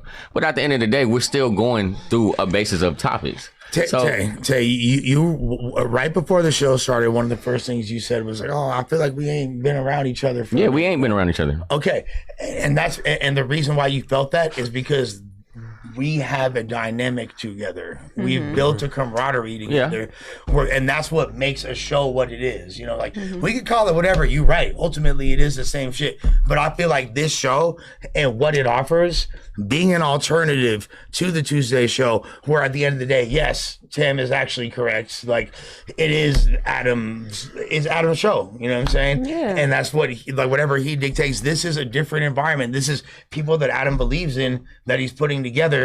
And like this is a whole potentially different thing. The same way at the end of the day which became, you feel me, Figmunity and all that. Well, my question is this though: what is the problem with it being a new show? Because that just seems like, from what they're saying now, it seems like that's less valued here at No Jumper. That's but that's what they saying. But we just got to make it more valuable. We just got to do our shit. Yeah. But how if the structure is we just going over the topics all that? But think about it, Tam. When we come here, right? Don't we already have topics that we're gonna talk about? Yes, there's always gonna be obviously. I feel like Tam is right, because once you call it the news, you're now delegated to smaller guidelines of what you can and can't do, because it's the news. It's no longer a show. So if we was already getting stopped going on tantrums, there's definitely not any tantrums now because it's the news. I mean, you guys are going on these tangents regardless. Exactly. I'm about to say we're gonna do it regardless. It depends on, but we on the news, nigga gonna get them. Josh is a bit sassy, isn't it? Josh is a little bit sassy, innit? Josh is a little bit sassy. Text like, hey, or somebody gonna walk behind here like, hey, let's get to the topics. And I feel like on a show, we should have more room to be able to just talk. Hey, okay. Can we do a poll? But is there a difference in requirements though? Like, I think so. Absolutely. I think so. Essentially, no. I'm lost, bro. So. Like, I'm so lost. I don't get how it's like, I don't get like what you don't see about what I explained. I feel like I just don't get it, bro. Maybe because I just like really don't care. All right, then then say that. But I mean, honestly, like at the end of the day, listen. At the end of the day, if it's us at the table, which is the same cast, I don't care what we're talking about as long as it's us. This is a thing that the people want to see when we do the Thursday show. It's these people. Anyway, they're gonna get fired soon. They're all gonna get fired very, very soon. Let's move on. Let's do Stavros quickly, then we do No Jump. We do some fucking Brendan Schaub and stuff. Quick clip from Stavros. HELKIAS destroys North Carolina. Let's check that out. Big up everybody tuning in. Smash like, hit subscribe. Become a member, please. I'm trying to hit the 500 member goal. The sooner the better. If you can help, that'll be greatly appreciated. Hit the fucking link in the description to be a member of the channel. Memberships gets you access to watch the live streams available again after the fact, because most of my live streams are usually behind paywalls. For the next couple of days, they'll all be free to air for everyone to watch, but usually Monday to Friday live streams are usually behind a paywall. They're usually limited only to members to be able to chat in the stream chat as well. So if you're be able to watch those live streams after the fact, and whatever, if you're not able to tune in live, you have to be a member. So click the link in the description to become a member. Help me reach 500 members by the end of the month. Let's see who fucking knows. That'd be fucking brilliant. And also subscribe to the channel, all that good shit. Love. Let's check the video out. Stavros destroys North Carolina, courtesy of his own YouTube channel. Let's check this out. What a town, Greensboro. Boy, oh boy, it sucks dick here. This is crazy. I was like, look, I got to get back to my roots. I got to go to the horrible places to do stand-up comedy. But I might have overdone it when it comes to Greensboro. It's nice to be in a major motion picture, but also be looking at a gas station as I'm performing. Like, I'm on stage. Why do comedy clubs like to have a brick background, by the way? Is that just like visual? People in the stream chat who maybe work in production, who maybe work in clubs, who maybe work on set design, whatever. Could you explain what it is with comedy clubs that love to have like a brick background? Why is that? It's such an interesting thing. Like, there's even if it's fake brick or actual bricks, comedy clubs love having brick backgrounds. I see a BP. I will be looking at the BP logo this entire hour. On this weird high fucked up stage. Why am I so high? Was this a strip club? It feels like it was. Was this a like Lord of the Rings themed strip club? Why is there so much fine stonework around here? That doesn't make sense, right? Lord of the Rings strip club. It feels like like somebody who just got Rich's like finished basement in here, you know? They're still trash, so they have bad taste, but it is nicer than you'd expect it to be. Yeah, look at this. This looks like Republican swingers. You know what I mean? Jesus Christ. Like they're into group sex, but they still want to fucking, you know, keep immigrants out. They want to build the wall, but they want a train ran on their wife. They won't. Yeah, they want to invest in trains for infrastructure, but they'll invest in trains ran on their wife. That's good. I should have said that instead of build the wall. It's all coming off the top of my head, folks. Thank you, man. I appreciate that. Thank you very much. No one else has any idea what you're talking about. No, it's all good. Okay, it wasn't. That's insane. The shitty movie I made is not better than a $40 million movie starring Emma Stone and Jesse Plemons. But thank you, man. Thanks for lying to me. That's what a real fan does. That's the classic, like, oh, come on. Big dicks hurt. You know, when your girl... A classic lie. Yeah, I love it. Or even if it's true, just never say it. You know what I mean? Because I do believe that's true, but I'm never like, nice, dude. I win on a technicality. That guy, her ex's dick was so big it got disqualified that now so funny. I win, sort of. I like this. I like you guys look scared of these guys. It looks like you were like as far away from these guys as possible. What's up, fellas? What are you guys up to? Just hanging. You guys in a band? Do you look like we do. You look like that and you just have regular jobs? What do you do? Do you have like motorcycles at least? The bandana? You're just completely stealing valor? That's fucking crazy, dude. Wait, you guys what do you do? Like, do you just... I'm a bartender. You're a bar... Okay, that makes sense. How about you? I work for the Treasury Department. You work for... What? Welcome to the American Treasury Department. What Treasury Department? A financial technology company. Okay, interesting. Pretty lax hiring practices over there. Yeah. It's insane that you're turning me like into a Republican. Where I'm like, get a fucking haircut. The thing is, you're in no man's land where if you're a piece of shit, you should be like play guitar or something. You know what I mean? Like, you know what I mean? Do some crime, but you just have like a shitty financial job. I don't know, man. I'm gonna change this. Crowd work, man. It's just, I get it. If you're a comedian, it's gonna be.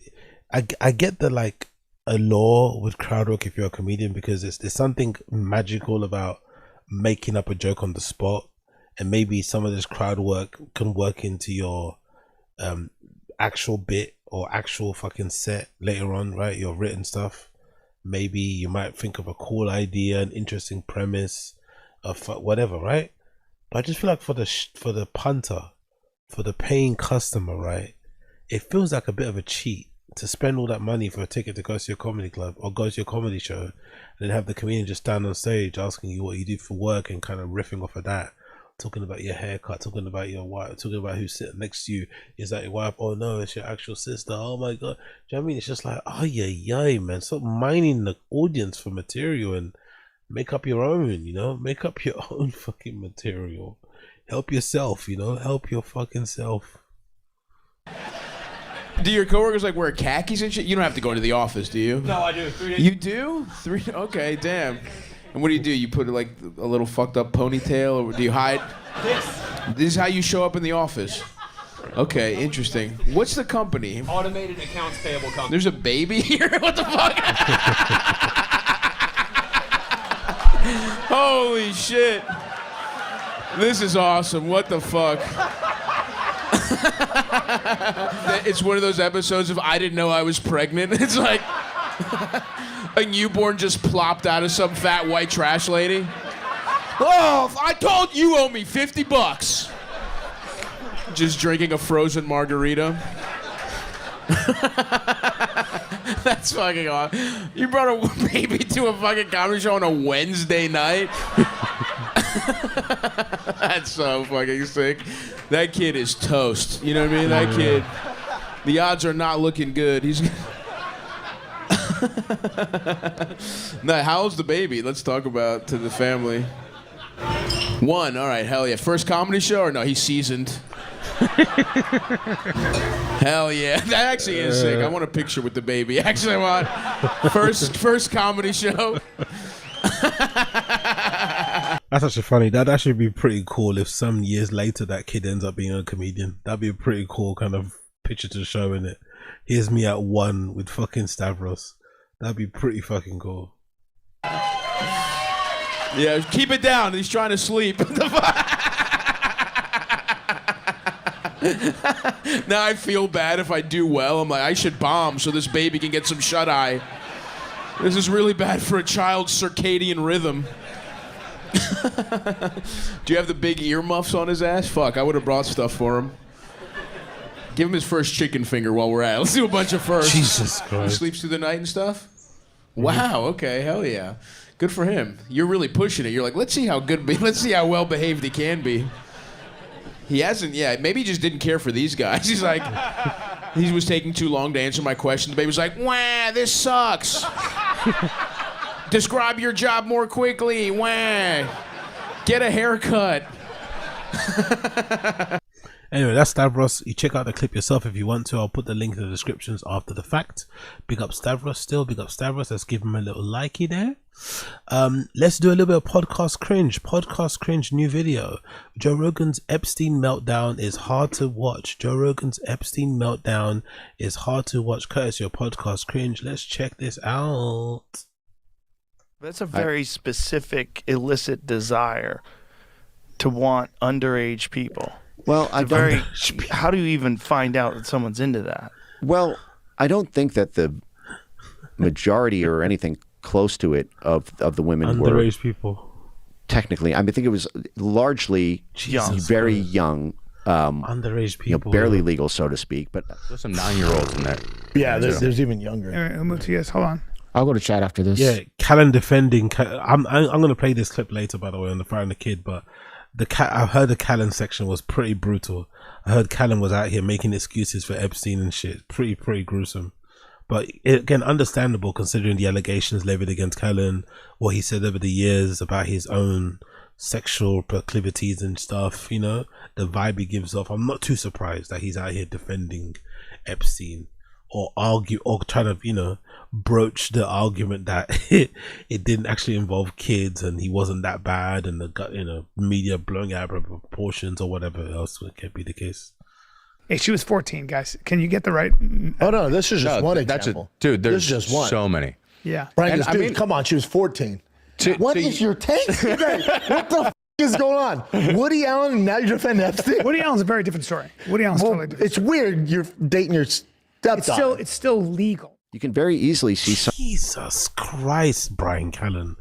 It's still legal, you know. It's fucking crazy. Someone getting involved in that just because girls juice deals. And Jeffrey Epstein.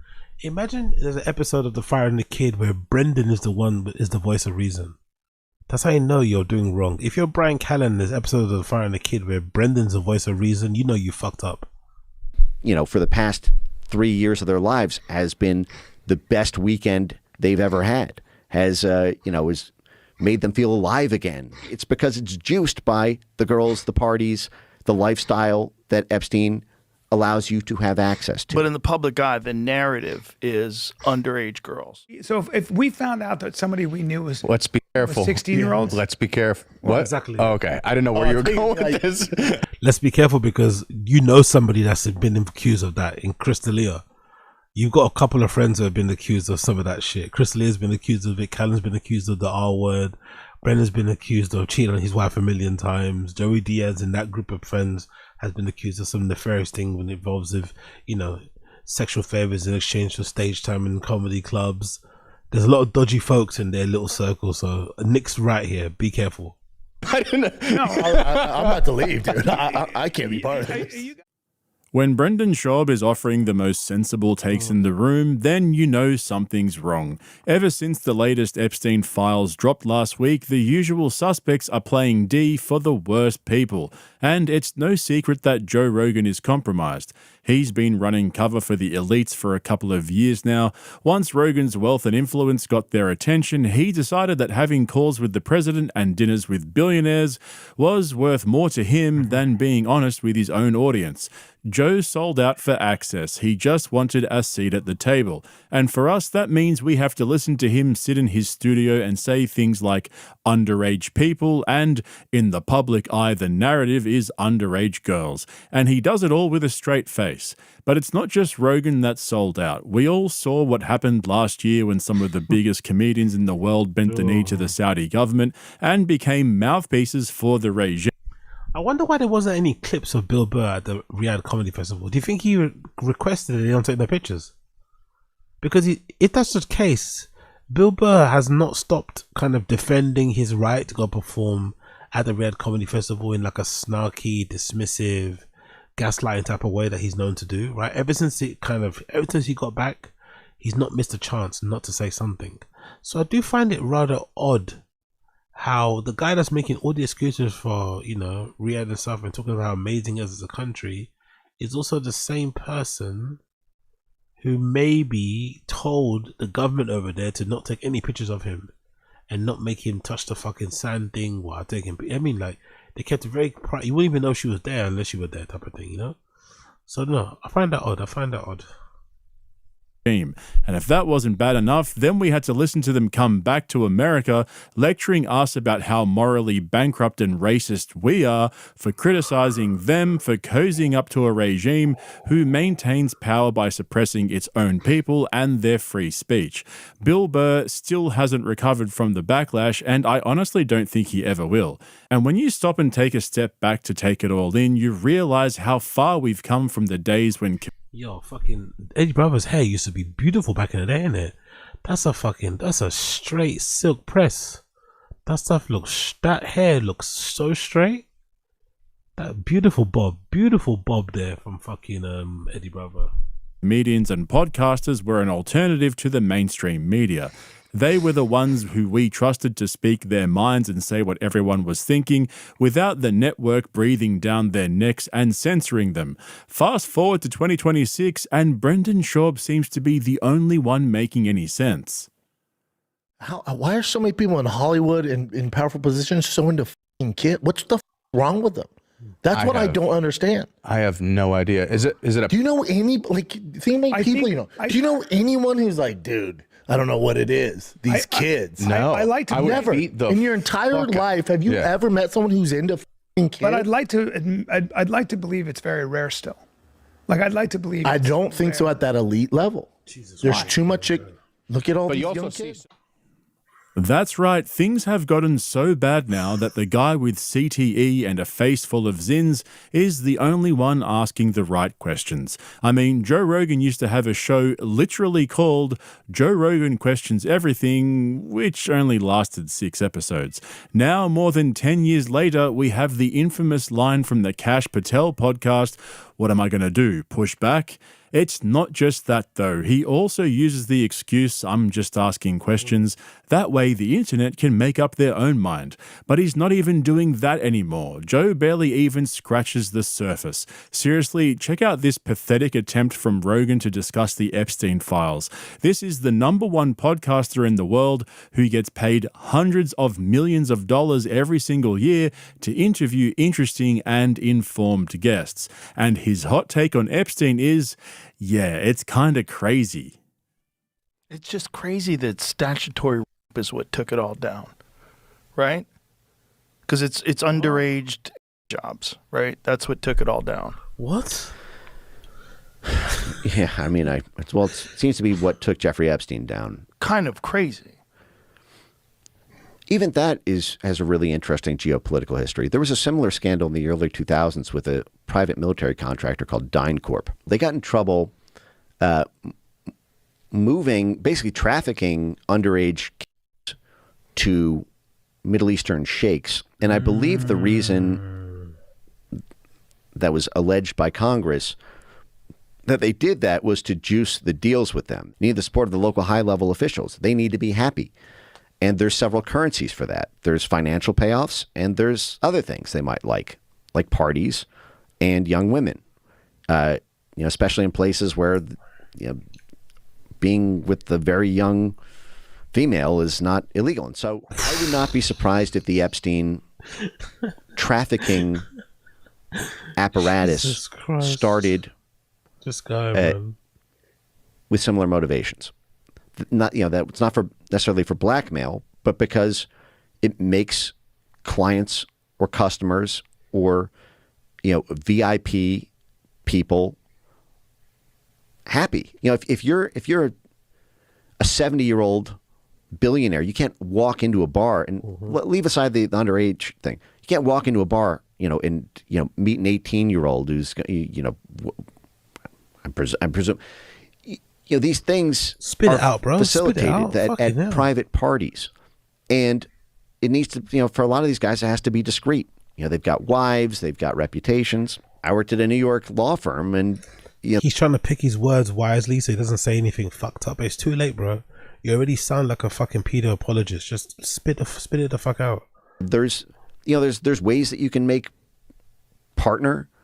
At least this was kind of the vibe that I felt like. Some people make partner because they're really good technically at what they do. There's some people who make partner because they know they brought in one client who's just a really big rainmaker. And there's some people who move up because they open doors to partners while they're associates. They introduce them to someone, and the partners just like being around that person because they get access to that person in a currency that they can't get on their own. And that includes hosting, cool, exotic parties, having, attractive women. Every time this guy says juice and deals in the same sentence, I physically cringe. The mental gymnastics from Mike Benz to distract from what's really going on is crazy. We're in the middle of one of the biggest political cover-ups in history, with millions of documents detailing some of the most heinous crimes imaginable, and Rogan invites a former State Department hack on the show to lay it all out for us. This guy's sitting there saying shit like cool exotic parties with attractive women who are used as a currency to keep them happy so they can juice the deals. And Slow Joe's sitting there squinting his eyes while nodding his oversized shiny head. Could this seriously get any worse? The guy who built an empire off the back of being this free-thinking spirit who is beholden to nobody is now clearly afraid to ask any questions that could implicate his billionaire buddies. Just take a look at how he decides to wrap up the episode with Greg Fitzsimmons as soon as Jamie pulls up an article about Peter Thiel's Palantir. Jesus Christ, man. Palantir app ICE uses to find neighborhoods to raid. Yeah, so it is Palantir at least for that. Yeah, the article he had, it was blocked by a paywall. I was trying to get around. Nuts. Joe Rogan experience can't afford to pay for. Is this it? We're wrapping it up? Let's wrap this bitch up. No. It's 4 o'clock. Can I name some dates? Fuck yeah. Soon as it gets onto Palantir and the role that they've played with the role that they've played in assisting ICE agents and stuff, suddenly he wants to wrap it up. I don't know. Part of me is like, if you're actually going to be their friend, you should actually try and defend them, not just try and run away from the issues. If he's actually friends with Peter Thiel, if he actually genuinely deep down in his soul believes that Peter Thiel isn't really causing damage, isn't really causing any long-lasting brain damage or whatever else it may be, or affecting people, or just in general, you just have a different point of view. Defend it. Don't just run away from the fucking pod, motherfucker. But hey, he's always gonna do what he's gonna do, I guess. If it was just a one-off, then I wouldn't have noticed. But after that episode with Theo Von, where Rogan was gaslighting Theo and trying to convince him that he was overthinking things, while Theo was clearly having an existential crisis and clearly calling out for help, all of this is suspicious. Whenever someone brings up Palantir or Peter Thiel, Joe will quickly change the subject or move things along. It's now clearer than ever whose side he's on. And that extends to the Epstein files. If you thought the mental gymnastics in that previous clip was bad...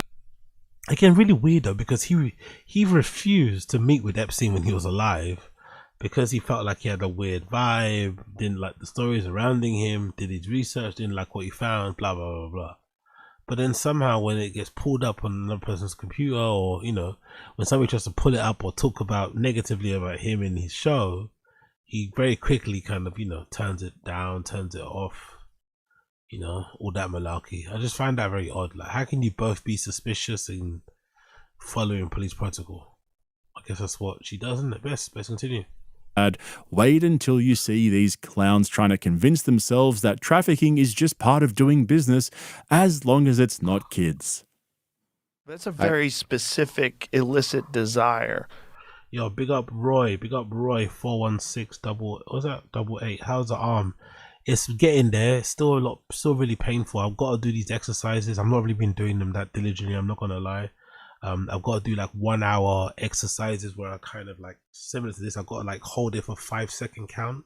So I've got like this arm here, I've got to like 1, 2, 3, 4, what? Oh fuck, it really hurts. And then I've got to open it out and get it as open as possible and push it down and try and basically increase the range of motion. But it really fucking hurts, man. I'm on so many painkillers right now. It really fucking hurts, but that's the only way I can get it back to normal, by actually trying to open my arm open, because the bones are starting to fuse where I broke it. But because I've been having my arm kind of cocked at this like weird, you know, angle or whatever, it's not really been, you know, I've not been able to fully extend it, so I need to get it there. So yeah, I got to do an hour of physio basically a day until I go back to my physiotherapist again on Monday. To want underage people. Well, how do you even find out that someone's into that? Yeah, big up Josie. I know, Josie. I fucking know, but it hurts so much. But yeah, you're right. I gotta do it, man. I've been really slacking off of it. I don't want to get there on Monday next week and have the lady call me out. It's a bit embarrassing when you've been told to do something and you know what I mean? So I'm gonna get it done today and tomorrow, Sunday, and hopefully by Monday it'll be a lot more loose. But she'll be able to tell I haven't been doing them, because I should be doing them throughout the week, but it's just been hurting a lot, man. Well, I don't think that the majority or anything close to it of the women were, you know, barely legal, so to speak. But and I know that there were cases of underage, but I think most of it was just very, very young, but not like 20-year-old not girls, like 13 18-year-old girls. type thing. Many of the clients are like, you know, in countries that don't necessarily have the same norms about that that we do. You can very easily see someone getting involved in that just because girls juice deals. I do think that girls juice deals, and the fact that he had girls juice deals. He's talking about literal underage girls, you know. I never noticed actually that terminology. Political Cringe made a good point. The overuse of the term juice when talking about young girls getting taken advantage of, sex trafficked and abused and shit by older powerful men is kind of disgusting and a little bit tone deaf. The coolest parties on a private island with the hottest girls is also something brought that in makes a lot of intellectuals, stimulating conversations, scientists, all these very interesting people. So that was part of the thing, right? Try hosting a cool party as a guy with a bad ratio, so to speak. Sausage party. With a sausage party, you become an important person to know in the network, because basically every male has a desire for attractive women. Not saying underage, obviously, but that is like a universal biological desire for men to want to be around attractive women. And what did they do for gay guys? I have no idea. Again, that was kind of funny. I'm not going to lie. That was kind of funny. Like, what are you asking me for? You think I'm gay? That was kind of funny. I'm not going to lie. Biological desire for men to want to be around attractive women. And what did they do for gay guys? I have no idea.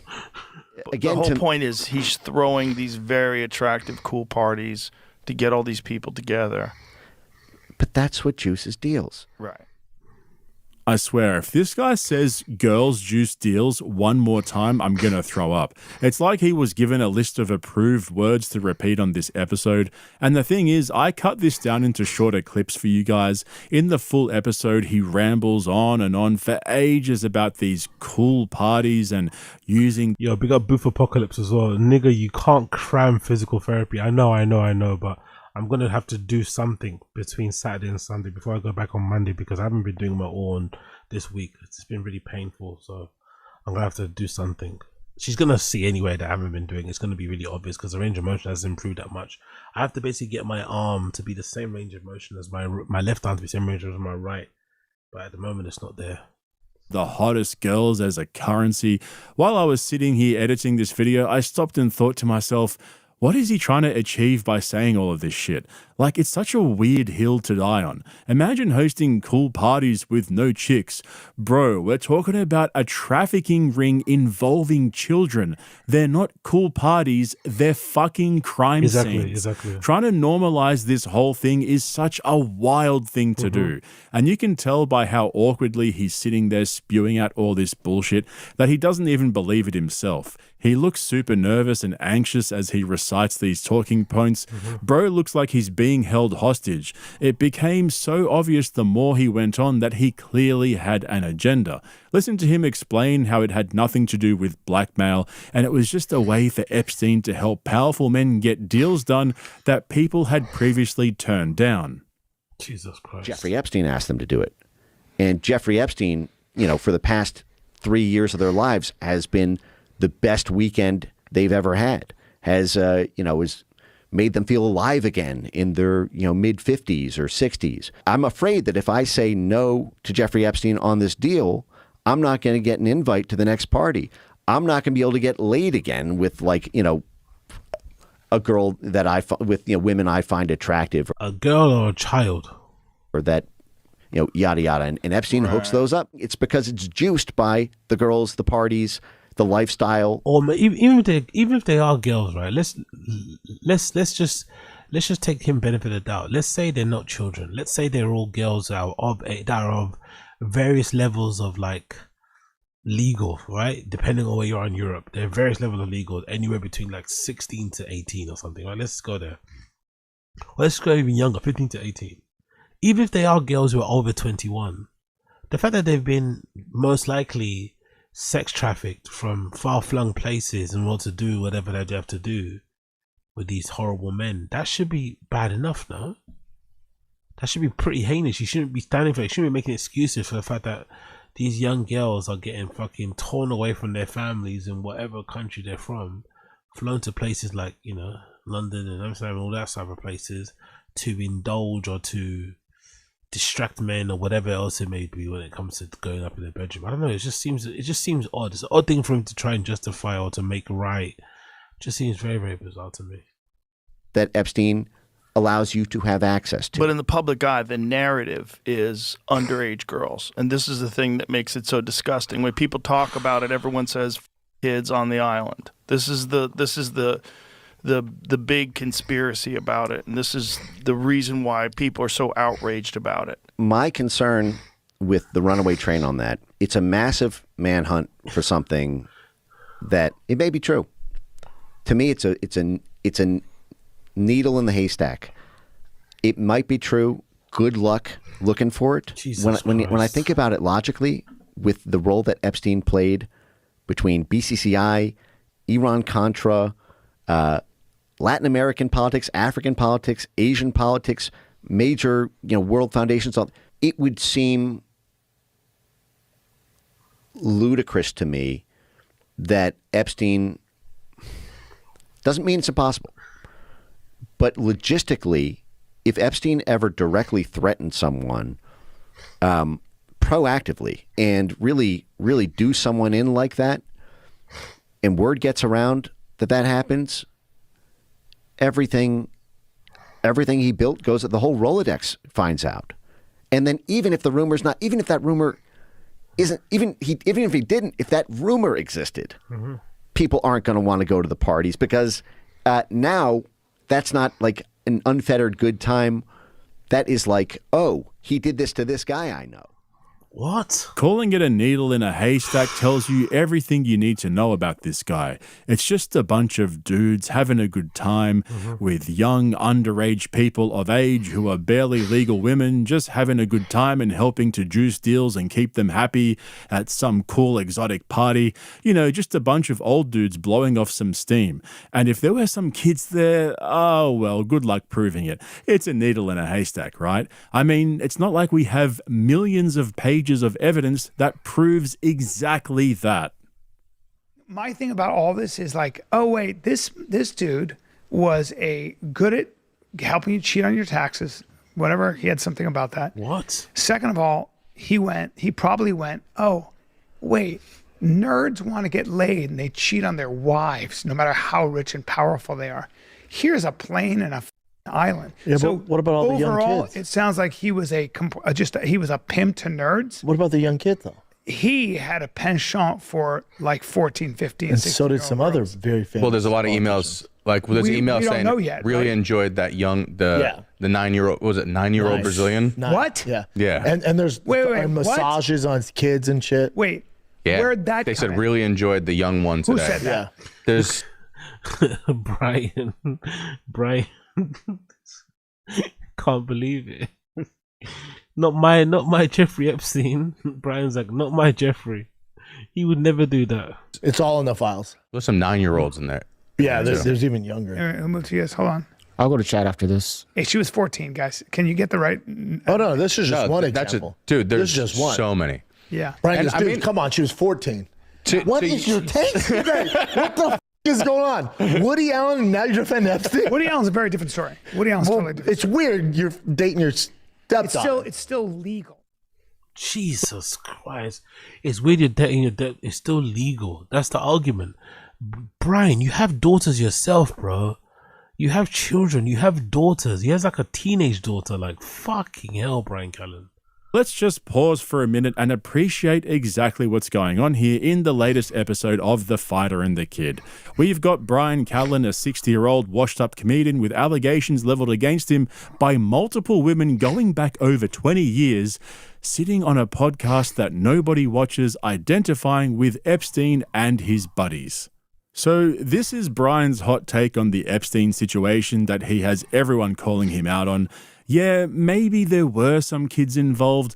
That sucks, but for the most part, it sounded like just a bunch of middle-aged rich guys hanging out with kids. Hang on, what? This is one of those times where someone's literally telling you who they are, and all you've got to do is believe them. Since when were 16 and 17-year-old girls not classified as kids? Brian's like, yeah, but this kind of stuff has always been going on, so what's the big deal? One time I get it. One time they probably get me. But when you go back, when like Bill Gates and Bill Clinton, when you're there 20 times, like but here, hey, buddy, hey, Dude, can I give you just? There's a hefty amount of people who are trying to hang out with them. Yeah, my question is, back then, is it possible they didn't know that he had been? That's what Elon Musk is trying to say. Yeah. What else would they say? But what would you say? Whoop, you got me. But my problem with this whole argument is you're talking about some of the most powerful, smart people in the world. You think they're that naive? They all go to this island, just nobody knew. Oh, I think just everyone's like, what's this? Oh, I think none of them would be dumb enough to be with a pedophile. Dude, you know what happened. So watch this. If you're Bill. Oh my God, Brian. Oh my God, none of them will be dumb enough to be with a pedophile. So Brian's arguing that because all those smart people, all those intelligent people, all those successful people, all those rich people went to Epstein's island or pally with him, that was proof enough. The social proof is there that would mean that Epstein wasn't guilty of the things people think he's guilty of. Because how else could he be friends with all these rich and powerful people? Fucking hell, Brian, man. Fucking hell. He's beyond hope. Gates, the highest profile person, Bill Clinton. He was with, and you know that a guy who did time as a has a party. Would you go anywhere near that motherfucker? I mean, Bill Clinton would. That guy would. Come on, the guy gets sucked in the Oval Office. You think the guy has morals? You think that guy's looking into it? I don't think he has morals. I'm saying. I don't think he gives a fuck. And there's no social media. From a dude, you know now. He would go. All right, I'm going to let Brian Callen, Joe Rogan, and Mike Benz in on a little secret. It's not that they didn't know about what was going on at the island and at Palm Beach and in New York. It's not that they didn't know. It's because they knew what was going on. That's why they kept on going back for more. I can't believe these guys are sitting there and acting all confused as to why all these elites would want to hang out with Jeffrey Epstein after he got busted back in 2008 and was registered as an offender. That is precisely why they hung out with him. They liked it and they wanted more, so they kept going back. It wasn't about cool, exotic parties with the hottest women. It was about Epstein. Don't the emails prove that, by the way? Him, everyone saying, hey, I want to come to your wildest parties, and wanting to really get the exact time and date, location, when that would happen. What the fuck is this guy talking about, Brian Callen? Enabling them to do all the dirty shit they were too afraid to organize for themselves. But Brian really takes it to a whole new level here. See, Rogan is clearly compromised and running D for his buddies. He's the #1 podcast in the world. He's got a massive reach and influence. He's got to make sure he doesn't ask too many of the right questions to embarrass them. Brian Callen doesn't have any of those problems. He's just a creepy dumbass who has strong opinions about things he knows almost nothing about. I also think he's got his own allegations and he's got his own kinks. Like, it's not lost on me that Brian's probably got some very, I won't say dark, but some very unconventional kinks in general. But I also think he's very aware of the allegations that are levied against him when it comes to rape and all those type of things, and how negatively affected his career and other comedians. So I think he goes over the top and does a bit too much arguing, in favor or defending some high profile people who get accused of these type of things, because it reminds him of his own situation. So I think a bit of it is his own kinks and interests and stuff clouding his opinion or tainting what he has to say. But there's also a bit of him trying to use this story as a way to sort of defend himself against the allegations that are levied against him. I think. Seriously, listen to how uninformed he is about the whole situation after ranting for an hour about it like he's some sort of expert. This is my problem with all this shit. Like, this is my problem with everything. There's a 3 million page dump. I don't know what the was some crazy person saying something. It's meant to be that way. It's meant to be that way. I mean, just throwing shit. I don't know where to look. Yeah, so this is what they want. So it's like these smoke screens, right? They want all this. That's how I feel. So then the public goes, I don't know what the fuck. I've asked so many people. And Trump goes, right? Yeah. I told you there's nothing there. Like, where do we start?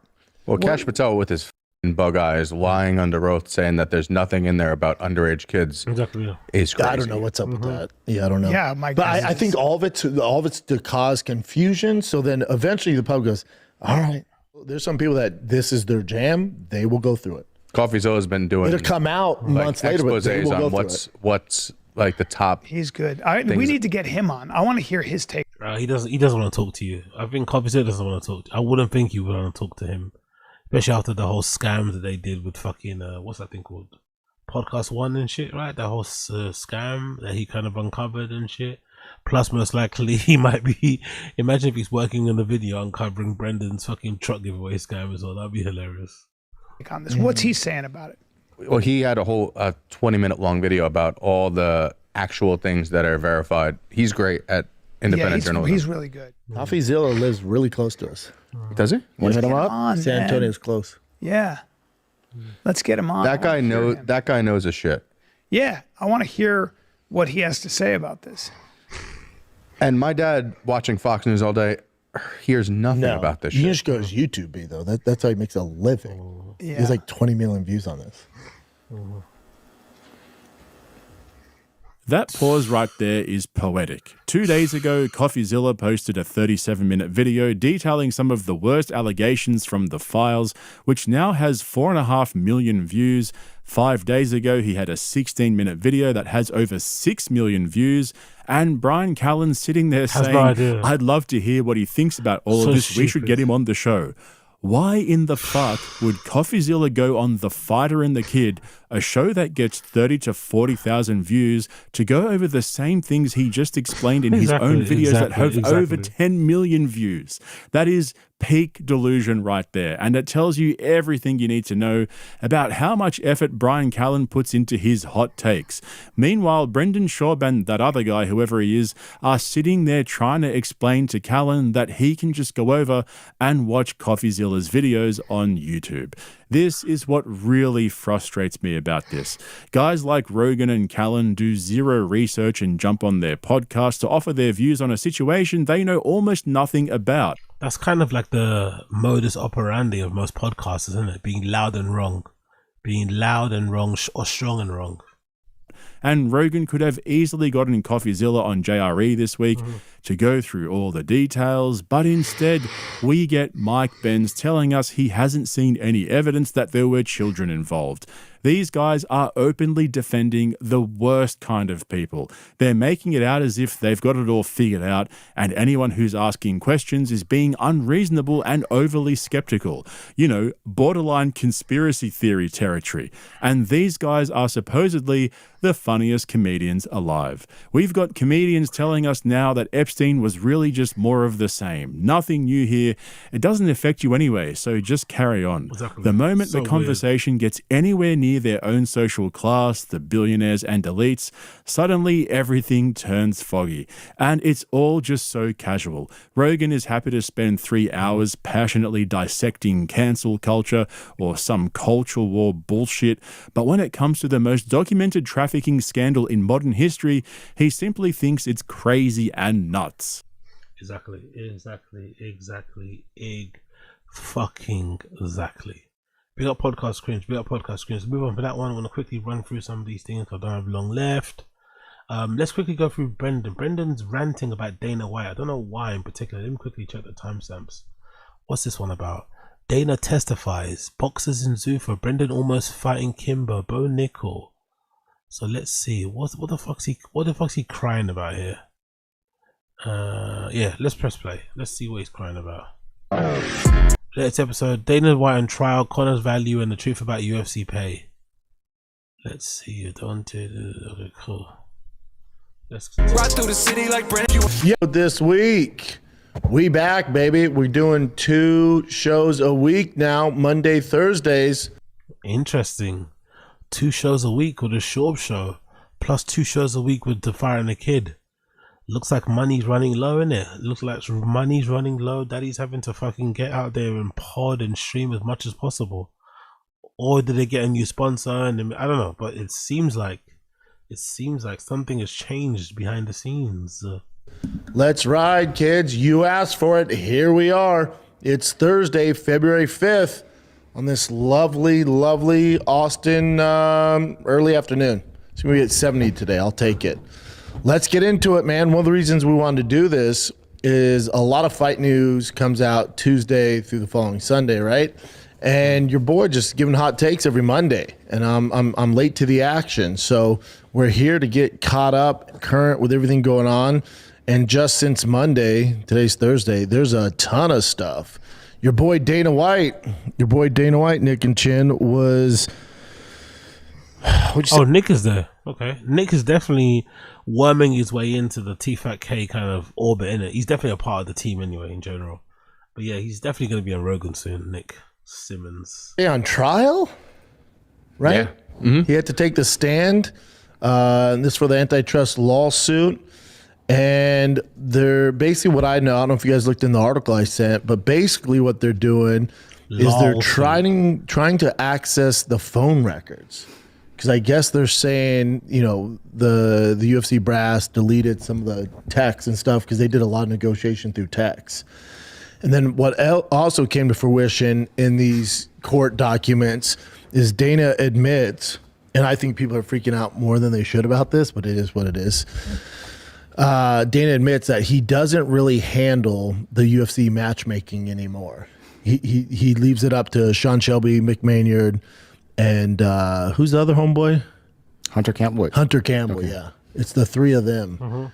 And he says since 2017. It's also like, shit.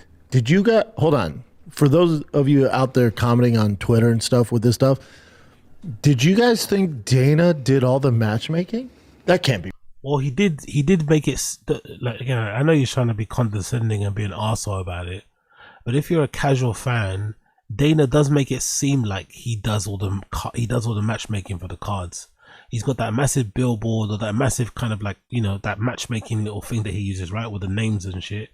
He did used to make it seem like he was the only person doing it, and I think the UFC didn't mind Dana pushing like he was the one that was making the fights because he's an amazing fight promoter. And those other guys that he mentioned don't want to be, you know, I don't think they want to be, you know, media people or front the camera people. I think they're way more comfortable playing or doing their job behind the scenes. I don't think it was a mistake that they had Lisa and whatever out everywhere talking about how she runs the show and all that stuff. I mean, I don't think they minded it because at the end of the day, the money still gets split the same way. Everyone's got, I mean, it's not that big of a deal, really. You did? Yeah. Really? Yeah. Oh, wow. Yeah. No, I could have told you that. No, he really only steps in.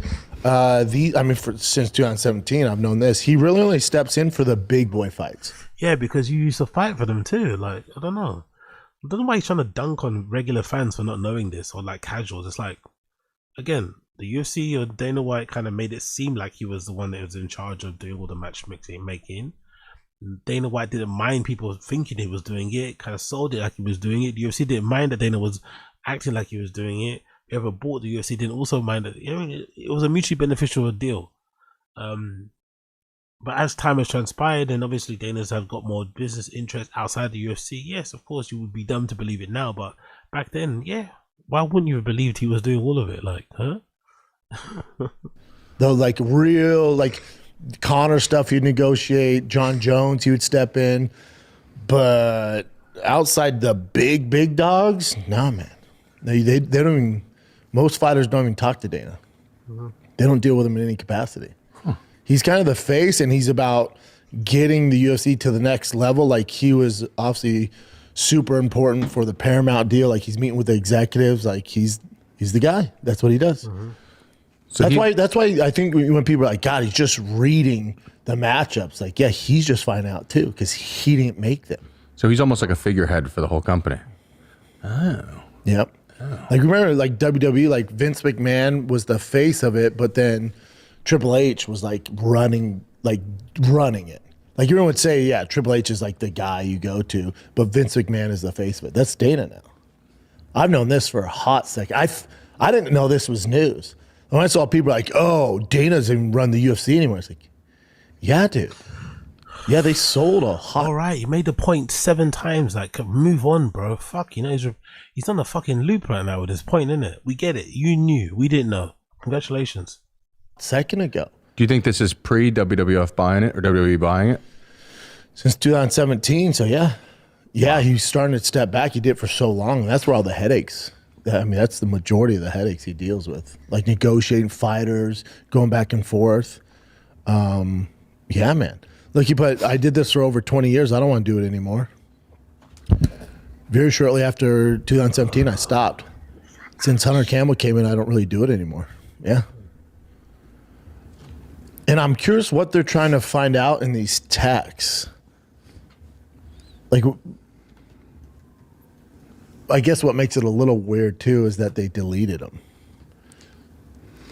I guess it's also interesting too because like in every fighter, you always see at the beginning when they first fight, they'll be like, Dana, I want blah, blah, blah, blah. And then later in their career, they're like, just want to thank Hunter for... Yeah, because they're really not dealing with them. Mm-hmm. Yeah, like Dana will have some input on like performance of the night or stuff like that, but really, you know? Yeah. And it just became the natural thing you do, like beg for the 50,000 or now it's 100,000. So guys are doing them. It's like, you're talking to the wrong guy. Yeah, I figured most people knew. But then also, yeah, this is weird. It says, so White testified for 2.5 hours, presented himself as a simple man who would still be using a flip phone. I agree with you with that, dude. If the courts hadn't forced him to start using smartphones, he doesn't set up his own phones. He didn't know why his Instagram messages were set to auto-delete. And he claimed one of the phones at the center of this speculation here was probably stolen by a relative, Ari Emanuel. They hired as a runner. I don't believe that. And this is weird too when people... That sounds like something you would tell your girlfriend. Yeah. When like, I don't know why those DMs are set to auto delete. But here's my thing. So let's say we got a hold of Dana's cell phone records and they didn't delete anything. What's the goal? Like, this is my whole thing. And this comes from a guy who was like kind of anti-Dana for a long time. I'll say I've come full circle. Yeah, because you want to be invited back in the UFC, and you like, and because he's super rich now. He's not going anywhere anytime soon. He's only getting more richer and more successful over the years. You know, now you're trying to suck him off again. You're not his friend again because you think he's right in what he's doing. That's the thing that's kind of disappointing about Brendan. Brendan was one of the first very public haters of Dana.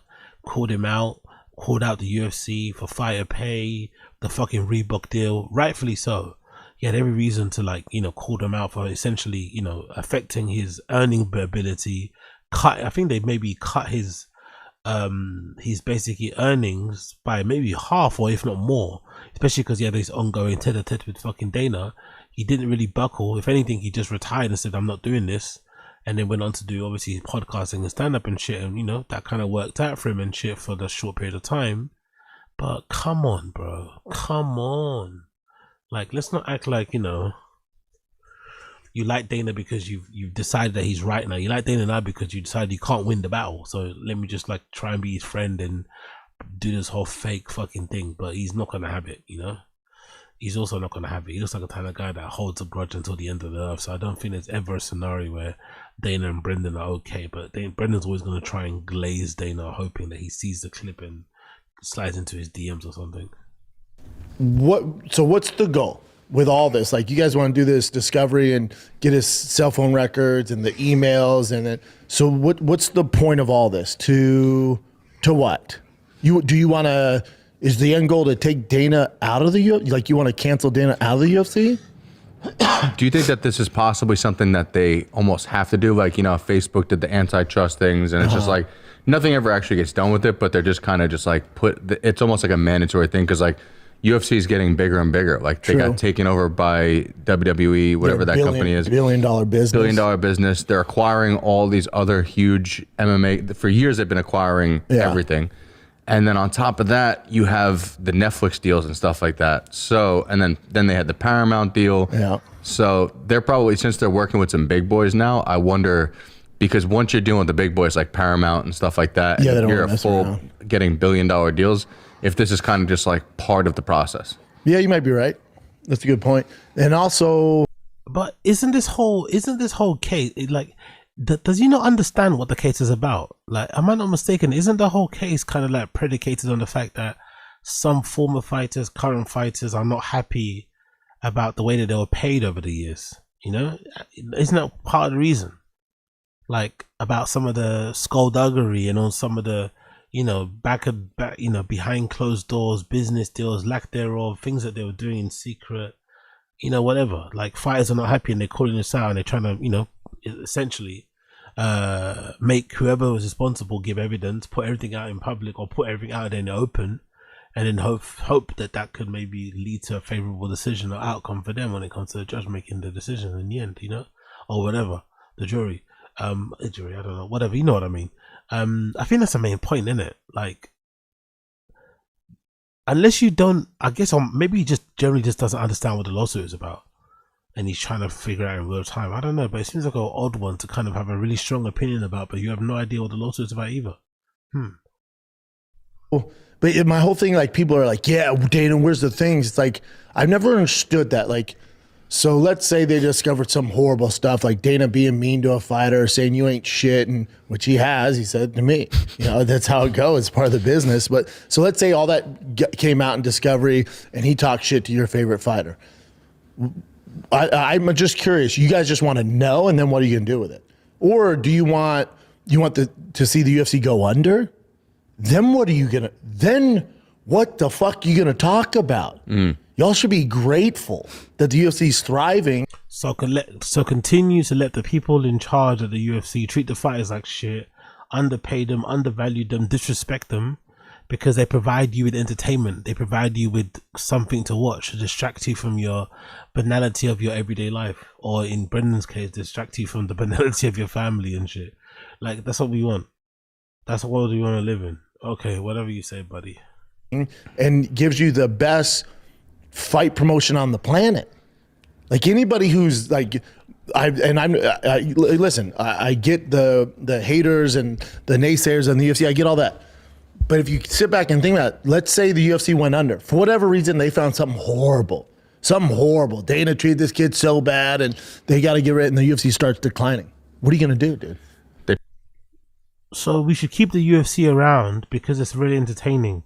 Even if something really horrible was to come out that would force the UFC to go under, we shouldn't be happy about it. We should be hoping that they turn it around and that nobody gets punished and the UFC.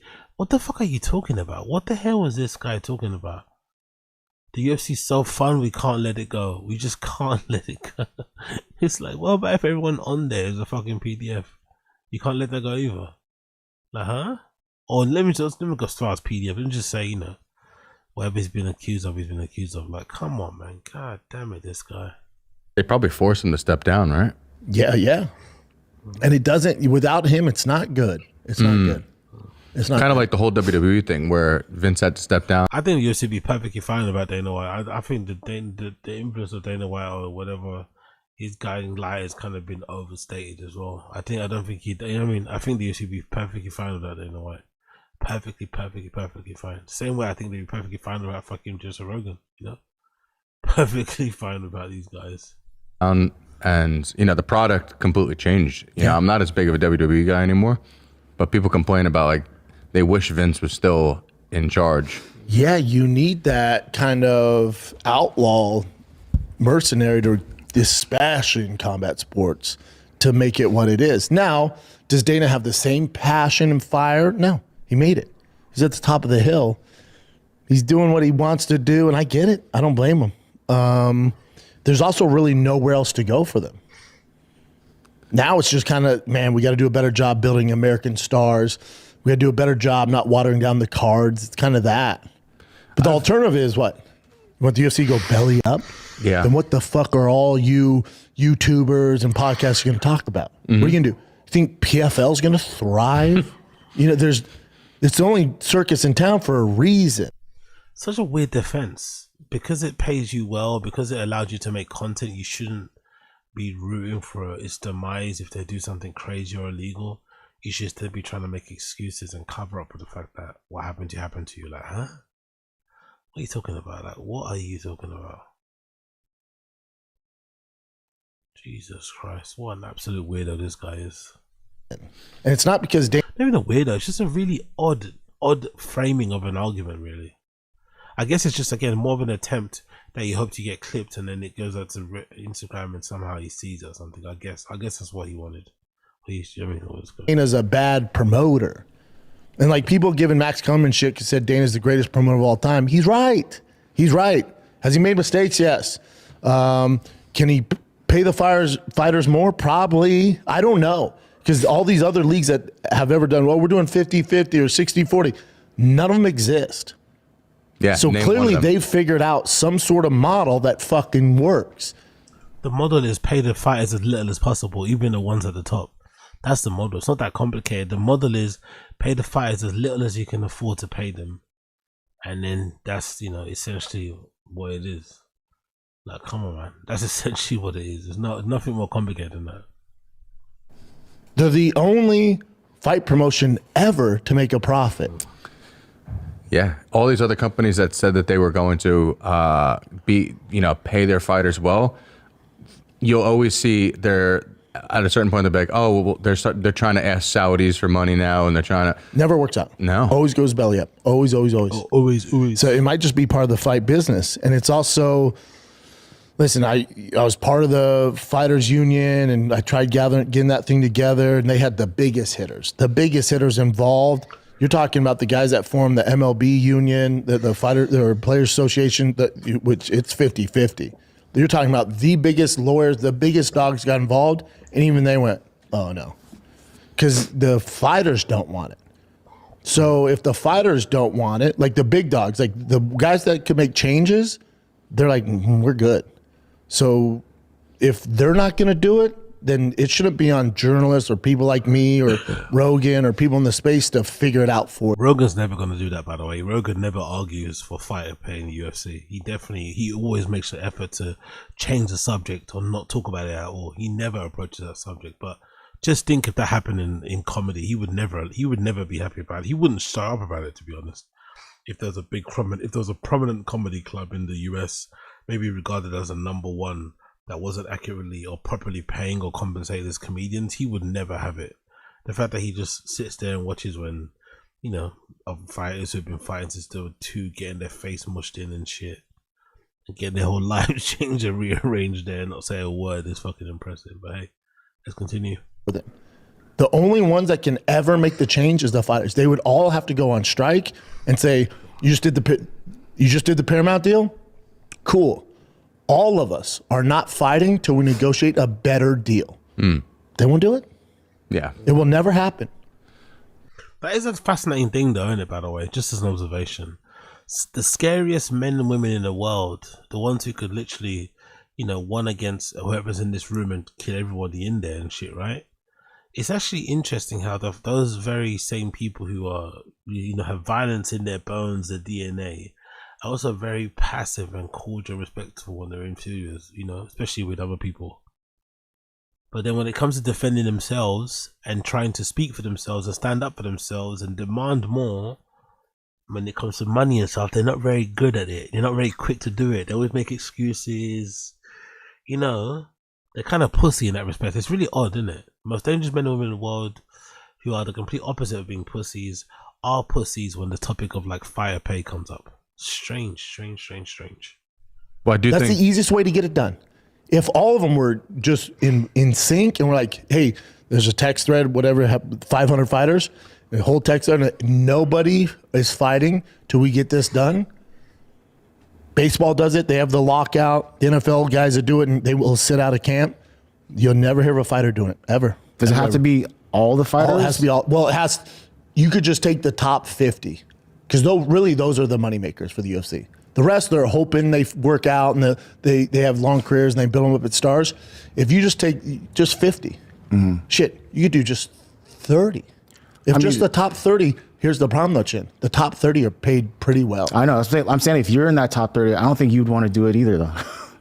That's the problem. Yeah, I don't see it ever happening. So someone's gonna have to die on that sword. That's why it will never get done. I'm talking you. If Chin subtly calling out Brendan there too. If you were one of the top 30, you wouldn't do it. That's a very subtle little call. I don't think if Chin even understood what he said there, but Chin calling Brendan's bluff. If you were the top 30, would you do it? If it didn't get done with the MLB Players Association guy, the head guy who created it for him, he was like, "Oh no." As far as payments go, too, people get blinded by boxers making at the top a crazy amount of money, but what a lot of them don't realize is UFC fighters at the bottom rung in UFC make more than most boxers do at Not the even lower. close. Not even close. The other thing too is, like I was talking to Max Kelman. I don't think that's true. I don't think UFC fighters are blinded by what fucking Bud Crawford is getting. UFC fighters just want to be paid. To be fair, I've never just understood. Forget the pay thing, right? Why don't they just allow the fighters to have sponsors on their shorts so that they can determine how much they get paid in that respect? If you're not going to pay them a base salary, if you're going to make them fight as many fights as possible in the year to get paid a decent salary, just let them find their own sponsors that they can put on their fucking shorts. So they can, you know what I mean? Like, then at least you give every fighter the opportunity. Hey, here's your fight kit. Here's your whatever, your shorts. You can have sponsors on the left butt cheek. You can have sponsors on the fucking front, here, the waistband, whatever the sponsors are meant to be. Then you go out and try and advertise and try and see who can kind of buy it and get your fucking first ad done. And then kind of go from there. But, you know, I don't know. It's a strange kind of thing to talk about and to argue over, to be honest.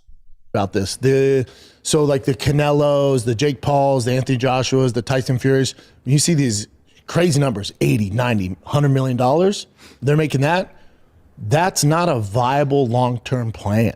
That's it's been viable so far, by the way. I don't know what you're talking about. It's been viable so far. Telling you is going to go away. No, because the promotions aren't making money. because they're giving all the money. It might go away, but they'll never be getting main event fighters on big cards are not going to be getting 500,000 like Justin Gaethje was. You know what I mean, the other day. That's never going to happen. That's never going to happen. Say what you want about fucking boxing, but they won't allow, you know, a fighter of the caliber of Justin Gaethje to not have anything to bring back home. Do you know what I mean? It's not going to happen. It won't never ever happen. But again, what do I know? Them, and then also the rest of the guys on cards aren't getting paid. So that's not a viable option. You know, so that's going to come back to normalcy. And that's why Dana being involved with Zuffa is actually going to help out. Anyway, let's move on from that one. Let's do another topic here. Brendan, I don't care about the Kimbo thing. Dream matches of the White House. John Joe severe arthritis. Deontay Wilder being wild. What we got here? Maybe let's do a fan questions. Let's go on the fan questions segment. Let's go there. Q&As. If you didn't see, I posted Q&A on my Instagram story. You guys DM me. I go through all of them. We had so many, so we'll do our job here to try to answer a lot of them. But there are so many. Thank you guys, because when they're like, "Go do a Q&A," I'm like, "We're gonna get like 3 questions." But also, sorry, my first time here, so sorry if I asked any questions that. I love it. No, I love it. That's why you're here, brother. Okay. I need someone to bounce off of. Because I don't want anybody being like, "Who the fuck is this yapper?" No, his name's Nick Simmons. All right. Yeah. I'm a stand-up comedian and friends with these guys. But you know MMA. So he didn't even introduce him at the beginning of the show. This show is so poorly produced. He didn't even introduce him in the beginning. He didn't say, "Hey, we're doing the second show of the week, Schaub show. I'm gonna get Nick Simmons in here. He's here to bounce off of me." I mean, like, maybe the Monday shows where he kind of hones in and does his quote unquote hot takes, but then he always has Nick on the fucking Thursday, Friday show, whatever it may be. Let's introduce him 16 or 40, 1 hour and 40 minutes of the video. That's when they introduce the guy in the background just yapping. Hilarious. Oh, let's go up to let's see who asked this question, Chin. That's why I sent the whole thing. D_Gutierrez. Yeah, D_Gutierrez. So go down. Do you really think that there will be that many title fights at the White House, or is it going to be some White House championship belts and the winner gets? I do think he's onto something. So I do think, because they made up the BMF title. Like, that's not a real belt. That's just another way for them to capitalize on it, because anytime casuals see belts on the line, they tune in. So that's why you get the BMF belt, right? The Rock was like, BMF, and they jerked that stuff off. So I do think you're going to get some sort of White House belt. Like a U.S. championship? Like the Trump belt, or it's going to be something like that. Yeah. Like baddest American belt, the BAM or some shit. You're going to get something like that, and it's going to be a weird kind of baddest American BAM matchmaking. That's like baddest American belt BAB. You're going to get something like that, and they're going to call it a title fight. You're going to get real titles, but you are going to get some sort of weird. Fucking hell, Chin didn't do the filters for the fucking air conditioning, did he? That's why he's shouting too. Okay, that explains why Brendan's talking the way he's talking. He's kind of shouting, and Nick's sitting right there. That air conditioning unit is fucking loud, isn't it? Is it air conditioning? Is it a fucking extractor? I don't know what it is, but that shit sounds like a fucking jet engine. White House belt, I bet. That's like WWE. They have the Intercontinental Champion. They have the U.S. Champion, but that's still not the World Heavyweight Champion. And it's gonna be a one-off. It's gonna be for Trump. I bet he designs the belt and it's gonna have like fucking eagles on it or some shit. I didn't even think of that. That's actually a pretty good take. Yeah, it's gonna be cool. What else you got? Let's go ahead. Come on, Chin. Bobby Balboa Hooker. Talk about the tight window a fighter has from a kid to training to becoming a fighter, and how many years they have to learn the craft and compete before they go on to work for a title. Obviously, there's outliers, but for people that aren't gifted, it's very real. Also, how long does it take to become a world class, and where you should put your Why would Brendan know how to answer this question? He's never been world class at sports or athletics, and you're like, what? A loaded question. And where you should put your efforts into your training to get to a level where you can compete. Hard work will get you part of the way, but when you're competing with gifted fighters, it really shows levels. Yeah. So how do I want to answer this? So talk about the tight window a fighter has from a kid training to becoming a fighter. Yeah, I mean, I always say it's a marathon, not a sprint. But that being said, I think part of the problem, what's going on in the UFC today, is they're getting kids from like Dana White Contender Series who might have 4 or 5 fights. And it's a little different than when I was fighting because there's a deeper pool now, so you can kind of get some experience in the UFC. But really, like, let's say I was a coach or my kids wanted to fight, I would tell them, get as much experience as you can outside the UFC. So maybe it's Brave FC, One Championship, PFL, I guess, that nobody watches. But, some of these other leagues, get as many... Brendan's hate burner for the PFL is hilarious. ...opportunities as you can and as many different opponents as you can and establish yourself. And when you get to the UFC, the number one goal is become a world champion. And that, because when you're in the UFC, it's go time.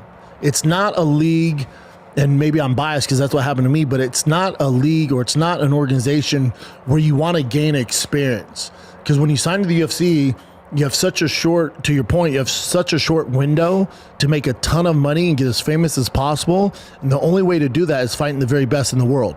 You're not getting famous fighting on the prelims or fighting guys who aren't ranked in the top 15. So my advice to these young fighters is like, don't be in a rush to get to the UFC. It's not even that much money. So unless you get to a certain level. So get your experience in Brave, LFA, whatever it is. Get all this experience. So when you get to the UFC, you're 15-0, 18-0, or whatever. It's 20. So basically, pad your record. Pad your record before you get to the UFC, so you can look better than what you actually are. But then also hope to become a champion. It's like, huh? I thought you said no league matters but the UFC. UFC is the bench, is the fucking gold standard. If you fight in any other league of shit, But you want those same people to go and fight in other leagues that you don't respect or don't think are as good as the UFC. Get their ass kicked to them and then go back to you. I don't know, whatever. He's just talking up his ass, I think, for the most part. 1-3, but you're ready to compete in the top 15 as soon as your foot hits that octagon. You've seen all styles. You're ready to make your run. You're ready to make your run. I think otherwise you're not going to be around very long. I think he was asking too is like, and I was going to ask this too, is there a point where you're overcooked? You know what I mean? Where like, if you didn't reach the UFC by this age, is it like, because there are, like you're saying, there's outliers, but could you have overdone it? Like now you've taken too much damage. Oh, for sure. Yeah, for sure. Oh, but that's the other thing. Like if you're not dominating in these other leagues, like where you're not getting damaged, but also you're getting better in training camps, but you're getting actual fight experience in actual fights. But the training camps are what beat you up, but they're also where you gain all your learning. You're gaining all this stuff from camps and different opponents, so you're putting those tools in your arsenal. But you don't want to be like taking damage. Battle worn, and by the time you save that for the big paydays, dude. Because like there's outliers like MVP, but for every MVP, there's probably so many people that are never going to make it to that top rung because they've cooked for too long or they took too much damage, right? Yeah. So again, it's a good point. So you don't want to spend all your time in these other leagues, but you want to get to a point where you're. He said his advice would be to tell people to go to other leagues and get their reps up, get their fights up, gain all the experience, and then come back and fight. Now all of a sudden it's like, no, not too much experience. Like, ay. Make up your mind, fella. Make up your mind. Just hitting your stride by the time you get to the UFC. My point is what is your point? It's almost a disservice. Now, Gable Stevenson is different, right? Olympian, heavyweight. So heavyweight, there's like 12 good fighters on the earth, so that's different. But take a guy like 12 good fighters on the earth. Bo Nickel. Bo Nickel is learning before our eyes. He's learning in the UFC what he needs to work on, and he's losing fights. All that should have been figured out well before he got to the UFC. Sure. But they rushed him to it. So you see him like, Bo Nickel is one of the greatest wrestlers to ever grace the octagon, but you can tell when it comes to MMA, he's not putting it together like a GSP. That's not happening. So now he's forced, A, to get good matchups, or B, his training camp, they're trying to learn on the go, and it's not good. And folk because style guys like wrestling. Hamzat, you know, you got guys like Hamzat who they figured out already. Armin, like you have these guys where, no, I know what I am. I know what to do. They're not figuring it out in co-main events, main cards. That's not where you want to figure things out. Yeah, because you have to learn how to translate your folk style wrestling to the octagon, because it's not an open mat. Like, you know, you got to use the cage, and that's different than being. And you got to use your striking to set up the takedown, because you'll notice like a lot of times, like he's either striking or he's wrestling, but he's not mixing the two. That's what made like GSP's not the best wrestler. I trained with GSP forever. Like we would go to the Team Canada, the Olympics. We train with the Olympic team. You get destroyed. Yeah. But in MMA, what made him so good is he's able to mix the boxing with the wrestling, and you didn't know what the fuck was coming, and that was his advantage. Right now, Bo Nickel, he's having a hard time mixing them. So what you're saying is basically like GSP would be the equivalent of a great chain wrestler, but instead of chain wrestling, he's using his striking as part of the chain. Part of the chain, yeah. But he has options. Yeah. Where right now, Bo's either wrestling or he's striking, but he's not blending the two. It's crazy how hyped up Brendan was on Bo Nickel, isn't it? That was his next. That was the great next. Was it the great or the white next great hope or whatever these fucking nickname he gave him? That was mildly racist and kind of, you know, bordering on the edges of being some sort of like dog whistle to like Nazi youth. But anyway, we move. So the guys he's fighting are like, yeah, dude. So it's telegraphed. Yeah. So it's easier for them to figure out because he doesn't have the experience. Now, a guy of that. Nick Simmons, your intentions with Brendan and Brian Callen and TFAK are very telegraphed. We know exactly what you're around these guys for. You want to get that invite, huh? At athletic caliber, if he had more time and didn't get rushed to the UFC, man, when he figures that out, good fucking luck. Yeah. But again, he might not figure it out. That's the downside. Okay. Yeah. Because he's forced to fight these monsters at a world-class level where you don't have a ton of time. Also, the UFC ain't going to let you just sit out for 2 years and work on your, mechanics. You're in the big show, dude. You made it. Like, you're not going to fix your swing when you get to the fucking Dodgers. You should have done it in the minors. Yeah. Because if you can still work on fixing your swing though, or improving it. This guy's got such a closed, narrow-minded mindset when it comes to learning new things or developing your talents and skills. It's just like, nah, whatever you're born with, that's what you're born with, and it just stays that way and you die. It's like, don't think that's the case really, but hey, I could be wrong. Here, we're expecting you can play against anybody. If you get signed by the Dodgers, we're expecting you to be able to hit off Screwball, Paul Skeens. We don't give a fuck. We're paying you, dude. You're at the highest level for a reason. UFC, Bo Nick, we don't give a fuck if Hamzat's a bad matchup. That's who you're fighting, dude. And you got to be willing when you get to the UFC. Ed Soares said, I'll never forget this. He goes, I only sign guys where when they get to the UFC, there's no bad matchups for them. We have a certain skill set where we can find a way to win against anybody they offer us. So they call it, I never turn down a fight. I would go, yep, because my fighter can't figure out a way to beat that guy. He shouldn't be in the UFC. That's Ed Soares. He had Nogueira, Anderson, everybody, Machida, everyone. He's like, I never turn down a fight. You think Bo Nickel's camp, if he was going to do the next camp, do you think 2-3 years Dagestan forget is like the way to go? Like, go with the guys who have mastered what he could be doing? Or do you think he should be? It's almost like he should be at an AKA where they've taken a guy like Cain Velasquez or DC and they've done a good job blending it. Okay. Yeah. But I will say this: if his next fight, let's say it's at the White House, if we don't see an improvement of the mixed martial arts and we see him just wrestling or just striking again, it's probably time to change camps. And I was very critical of his last camp, the last fight. Not this, the current one, the one before that. Finally, the air conditioning is stopped. Well done, Chin. Finally. The air conditioning unit is loud, man. Where he lost a fucking RDR. RDR. It's like, buddy, what the fuck are we doing? You know? Yeah. So, and that's a hard discussion to have, man.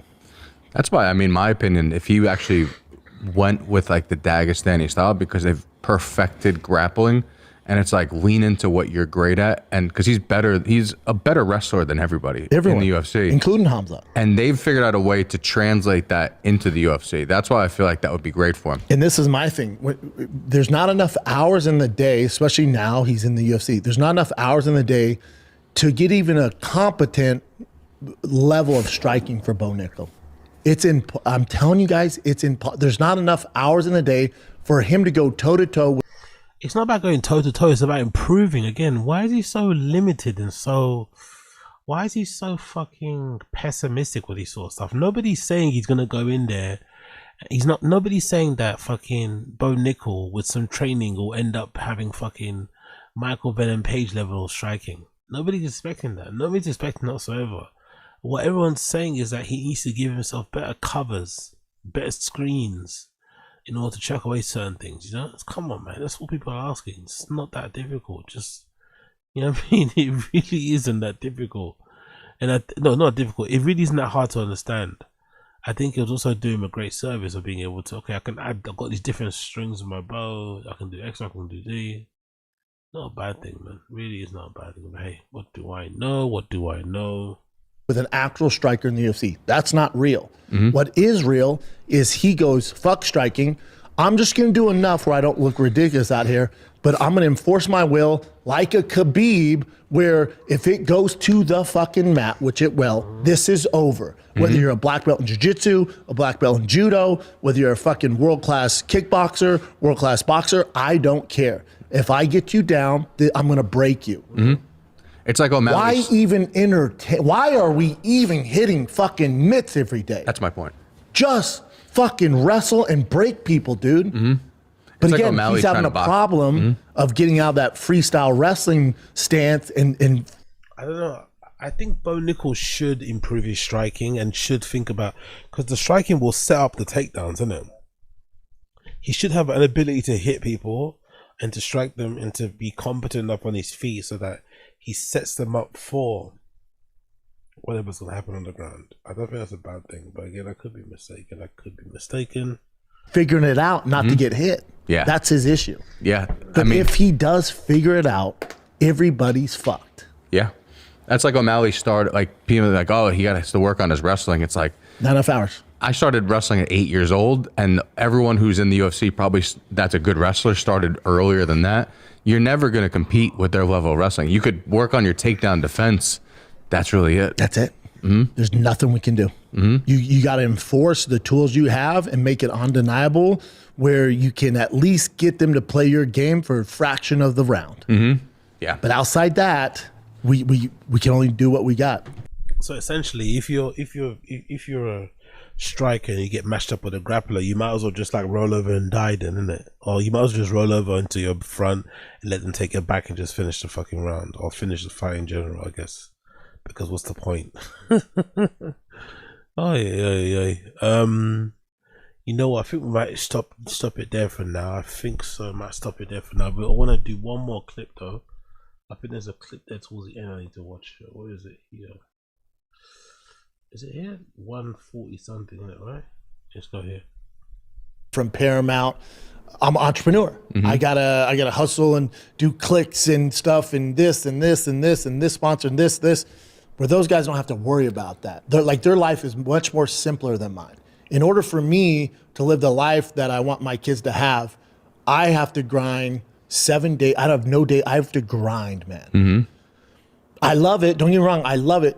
Some days I get tired, and then some. Is he crying? Hold on. I want to see what his question is. What's this question that makes him cry? Brendan's crying here. What the fuck is he crying about? Any chance you bring back food truck out there in the Austin area? Mexi 33. Question for the Thursday show. Would you ever take a job with UFC? You always seem to have a good idea on matchmaking, your knowledge plus experience being so much more than average. Any chance you bring back food truck out there in the Austin area? Interesting. Would I ever take a job with the UFC? Yeah, I mean, I love the UFC. Bleed, you cut my fucking wrist and Bob O'Reilly comes out, you know, fucking Teenage Wasteland. I bleed and love the UFC. I'm passionate about the UFC. Would I take a job with them? I saw this question a few days ago. I thought about it. Of course you would. Of course you would. Of course you would. Of course you would. But they would never offer you a job because of your, relationship with Dana White and maybe everybody else at the UFC. It's kind of wild. For somebody that wasn't really successful as a fighter, right? He wasn't really that successful as a fighter. Obviously, he had this big win against Mirko Crocop, but again, not fondly remembered as a fighter. He's not somebody that people look back on and say, "Oh my God, he was a great heavyweight." Okay, fighter. It's kind of insane, really, if you think about his level of profile, that he's this hated when it comes to UFC. Because I get why he's hated in stand up.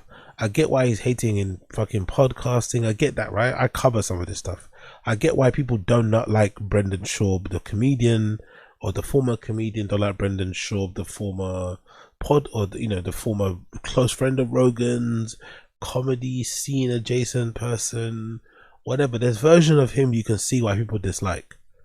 The one place that I always thought he was a bit safe from all of that quote unquote hate would be at work, You know what I mean? Like at their job, like cool. I'm at this job that I do, this one thing that I think I'm well equipped at, that served me very well in my career, that kind of act as a launch pad for me to do my other things. You'd imagine you have at least one safe space, but it feels like everywhere he goes, for some reason, again, although he's not that high profile, they just don't, like, nah, no thank you. It's like, okay, I guess, fucking hell, mate.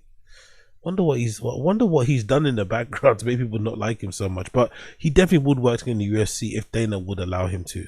But he probably would never even consider it, because what's the point of working yourself up for an opportunity you're never going to get because Dana doesn't like you? When I got into podcasting, right, and decided to leave the UFC, there's a fork in the road you can go down, right? And you'll see a lot of guys, and I don't blame for it. They're probably doing better than me, where if you're gonna talk shit about the UFC, or you're gonna go against Dana White and UFC fighter pay and all this stuff, you're gonna be on your own. You're not gonna be a corporate guy. You're never gonna work for ESPN. You're never gonna work for Fox. You're never gonna work for Paramount because of the things you've said. Is he trying to say that he doesn't work for those platforms because he's been negative about Dana White? Come on now. Is he trying to suggest the reason why he doesn't work for Fox, HBO, or Paramount stuff is because of the things he said about fucking Dana White? Is that what he's trying to say? Fuck out of here, man. Fuck out of here. This motherfucking guy. I knew that going down that road, right? Now, I'm an entrepreneur. I work for myself. I'm my own boss. And I've worked for corporations before, right? Like Showtime and CBS, Fox. I worked for ESPN. But then I started talking freely about my experiences, what I was dealing with the UFC. I knew at that time it was going to burn that bridge, and that's the bet I got to lie in. Now we're down the road. I have no qualms with Dana. I appreciate it more than ever. I love the UFC. So when you had the big daddy jobs that were paying the big daddy salaries, and you were on the biggest platforms, getting all the max exposure, you were willing to risk your position to call out the nonsense that Dana was doing with fire pay and shit. But since he's not invited anymore, what happens? It's like, is that a thing? But yeah, it's pretty stunning, isn't it? Pretty fucking stunning. Here's the back one. Oof. Let's continue. If they asked me to do anything for them, I would drop everything and do it in a heartbeat. I think those days are done because of my past, if that makes sense. So, I don't think that's true though. I think it's more to do with his personal relationship or breakdown relationship between him and Dana. I don't think his critical comments about the UFC and about the pay or the job, but I don't think that's the main reason. I think it's because of his beef with Dana. Just like, yeah, this guy's not invited, he's not allowed back in. No, banning him from the Edinburgh one, the other one, like pretty insane. I like to commentate. Yeah, I love commentating. I just got two new offers to do MMA commentating. I do love commentating. It's just tough for me to agree to it, to leave my family, right? I don't like leaving Austin. But I'm definitely open to it. I just think that as much as I would love to... tough for him to leave his family. He's always leaving his family. He's always at the garage. He's always at the fucking podcast studio, going to fucking car auctions via plane and shit. He loves a good travel. He loves a good getting away from the family shit. He fucking loves it. That's like, oh, I can't get away from my family. It's like, yeah, right. Work for the UFC. I just don't see them reaching out. If that makes sense. And I also and I appreciate the kind words. Like, you always seem to have a good idea on matchmaking, my knowledge, and I appreciate it. I'm not special, man. I think there's a thing called a company man, right? And there's guys like DC, and he's a company man where it's like he could never have a take that would paint the UFC bad, even if he truly felt that in his heart. And like, you got guys like Dom, there's those guys who they're gonna always toe the company line, and even like their hot takes aren't anything that could ever be like, because if you, like you've said, like things that you don't agree with, like whether it's fighter pay or this or that, like they can't do that, and you've already done that. But now, part of me, not to interrupt you. Now, wow, he's getting upset thinking about it. Fucking hell, this question really hit. Hold a minute. He's even getting upset. He's red. His eyes are getting red thinking about it and hearing Nick talk about it. I wonder what about the question kind of triggered him. Was it maybe the realization that he's never going to work for the UFC? Maybe he finally pondered. He finally meditated on the idea, like, I'm never going to work for the UFC because of my previous dead and beef with Dana. But it's like, bro, you should have known this already. Why are you surprised? It's almost like he's finding out in real time now, like, oh yeah, I'm not going to work for the UFC ever again, am I? And I think, again, to be completely fair, it's not to do with him being controversial. He's also terrible. When he got those trials or those little kind of gigs he got to like present, he wasn't good. He's not very good in a professional studio environment, unless it's kind of loose podcasty type of feel. He's not good at doing like stuff behind the table. He's not good at all. So I don't know, man. I don't think it's to do with the fact that you've got controversial opinions. I think you're just not a good presenter. Part of me is envious of them. Like, their life is easier than mine. Like, I have to hustle. Man. Like, I have to hustle to pay the mortgage. I have to hustle, right? I got to work my ass off. I don't have a steady paycheck from the UFC or from Paramount. I'm an entrepreneur. Mm-hmm. I gotta hustle and do clicks and stuff and this and this and this and this sponsor and this. Where those guys don't have to worry about that. Their life is much more simpler than mine. Wow. Fucking hell. I've not seen this out of Brendan in a long time. He's really rattled, isn't it? Like, so the proof here is the Austin move was definitely a move to save money. That's for sure. Whatever lifestyle they were living in LA, they could not do the same lifestyle in Austin. They've definitely downgraded somewhat. Even though the house is still beautiful, right? There's a clip I saw the other day of Joanna going in her toilet and I think her toilet might be the size of my main living room that I'm in. I'm pretty sure Brendan's house in Austin, I saw Joanna going in her toilet. They had like a his and hers fucking bathroom thing. The fucking ceilings look like they're higher than my entire flat. The house looks fucking gorgeous still. Front lawn, back lawn, great fucking, suburban neighborhood behind the gate with all these picture perfect families living next door and community, little fucking street parties, and all the kids play with each other and the wives know each other and the husbands do barbecue, blah blah blah. It's not like he's living in a tent somewhere, but it's clear that they're not living the same baller life that they were living in the heady days of like T-Fat-K, Rogan, Golden Hour, adjacent shows, Food Truck Diaries, Showtime Money era. They're not doing that. And it was also clear, I think, this is the first time Brendan's actually had to hustle. He's actually having to do a lot, because this show he's not doing this extra show because he just loves talking about the UFC. He's doing this extra show because he needs to pay his mortgage. Like he said, he needs to put his kids through school. His wife has expensive habits. He likes to do nice things. He likes to buy cars, all this malarkey. So it's kind of wild. I really didn't expect to hear this from Brendan. The realities of trying to make it and get out of the mud. But again, it's another reminder. He probably would never mention this here. I think he took the Showtime gig for granted.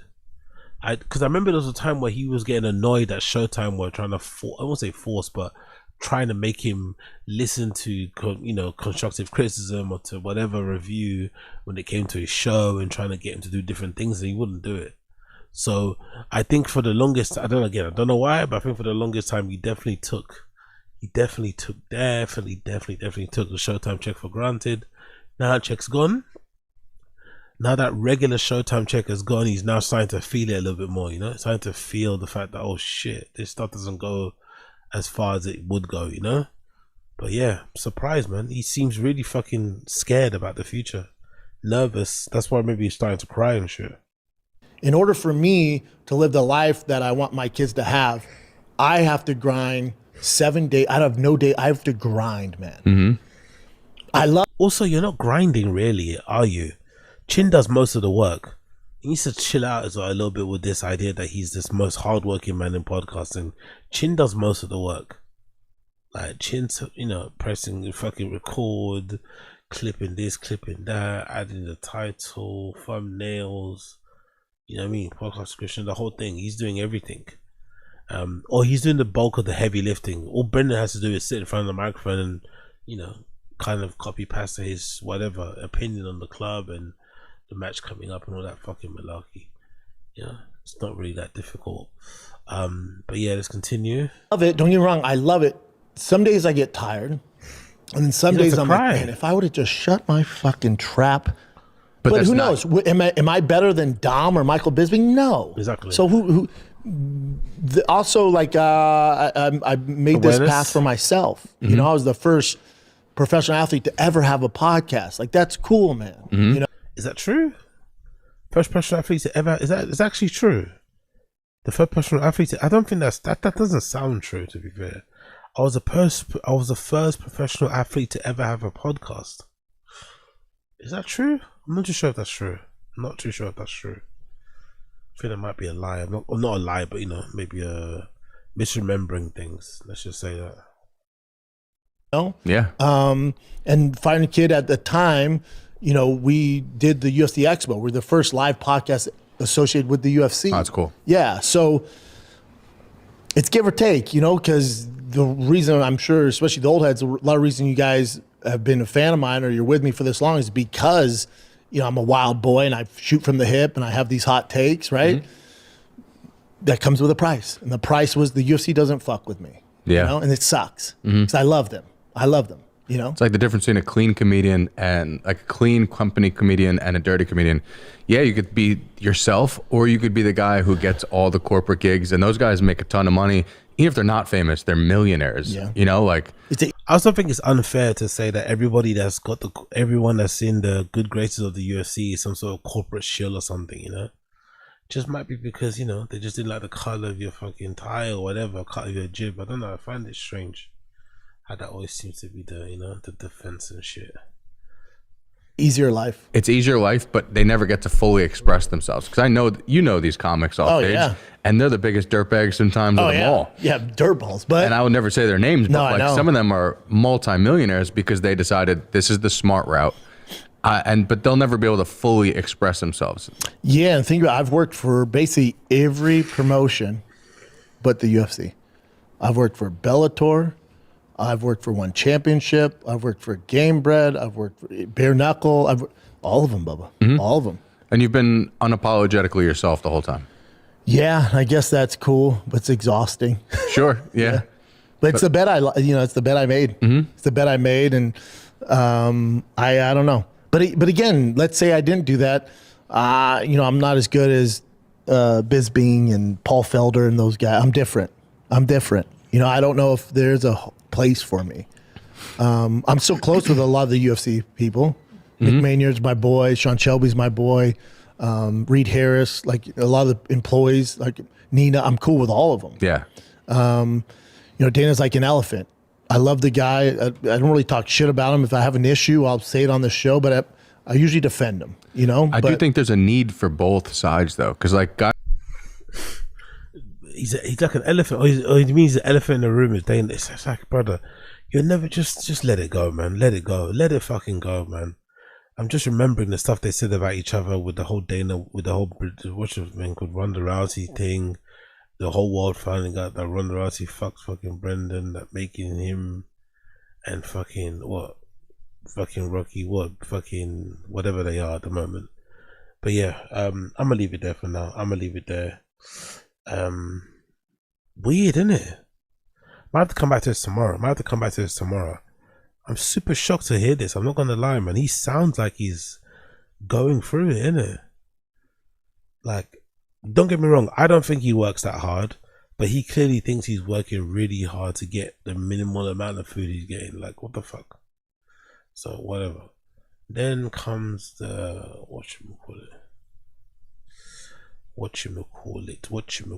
But yeah, what was I gonna say about this again? I completely forgot. I'm so tired. What was I gonna say? Yeah, sorry. I don't believe he works hard, but the fact that Brendan thinks he works hard, or is mentioning how hard he's working, and the fact that he has no days off, is probably an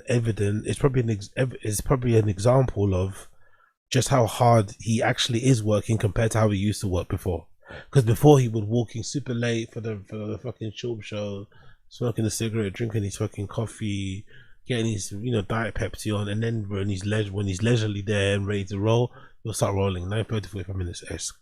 So the fact that he's not doing that now and he's hustling and making new shows and posting clips and TikToks and stuff is proof that Brian Callen feels a pinch too. He needs to ensure that his money, or that his he needs to make sure that his fucking denim is coming in at the same time and shit. But yeah, kind of crazy, kind of wild, kind of crazy, kind of wild. Any people, gentlemen. Anyway, what's the time now? I'm gonna love you and leave you, people. We'll be back again tomorrow. Yeah, I've taken too many fucking pain pills as well. I'm starting to get a bit sleepy. I think that's the problem. I'm taking too many fucking ibuprofens today. Way too many ibuprofens. I've taken way too many of these fucking ibuprofens. So big up the stream chat. Big up everybody tuning in. I appreciate every single one of you. It's been a pleasure, not a chore. Smash the like, hit subscribe if you can. Smash the like, hit subscribe if you can. That'll be greatly appreciated. And I'll see you guys again tomorrow. I appreciate you. Yeah, big up Black American. I will do. Big up Don Dota. See you. Big up Keepy. I see you. User. I see you. Who else is here? Big up 101 Krieger. Big up everybody in the stream chat. I appreciate you all for tuning in. Robert Poet. I see you. Robert Henry Poet. Sorry, I see you. And yeah, everybody in the stream chat. I appreciate you all. So I'll see you guys again tomorrow. Yeah, see you guys again tomorrow.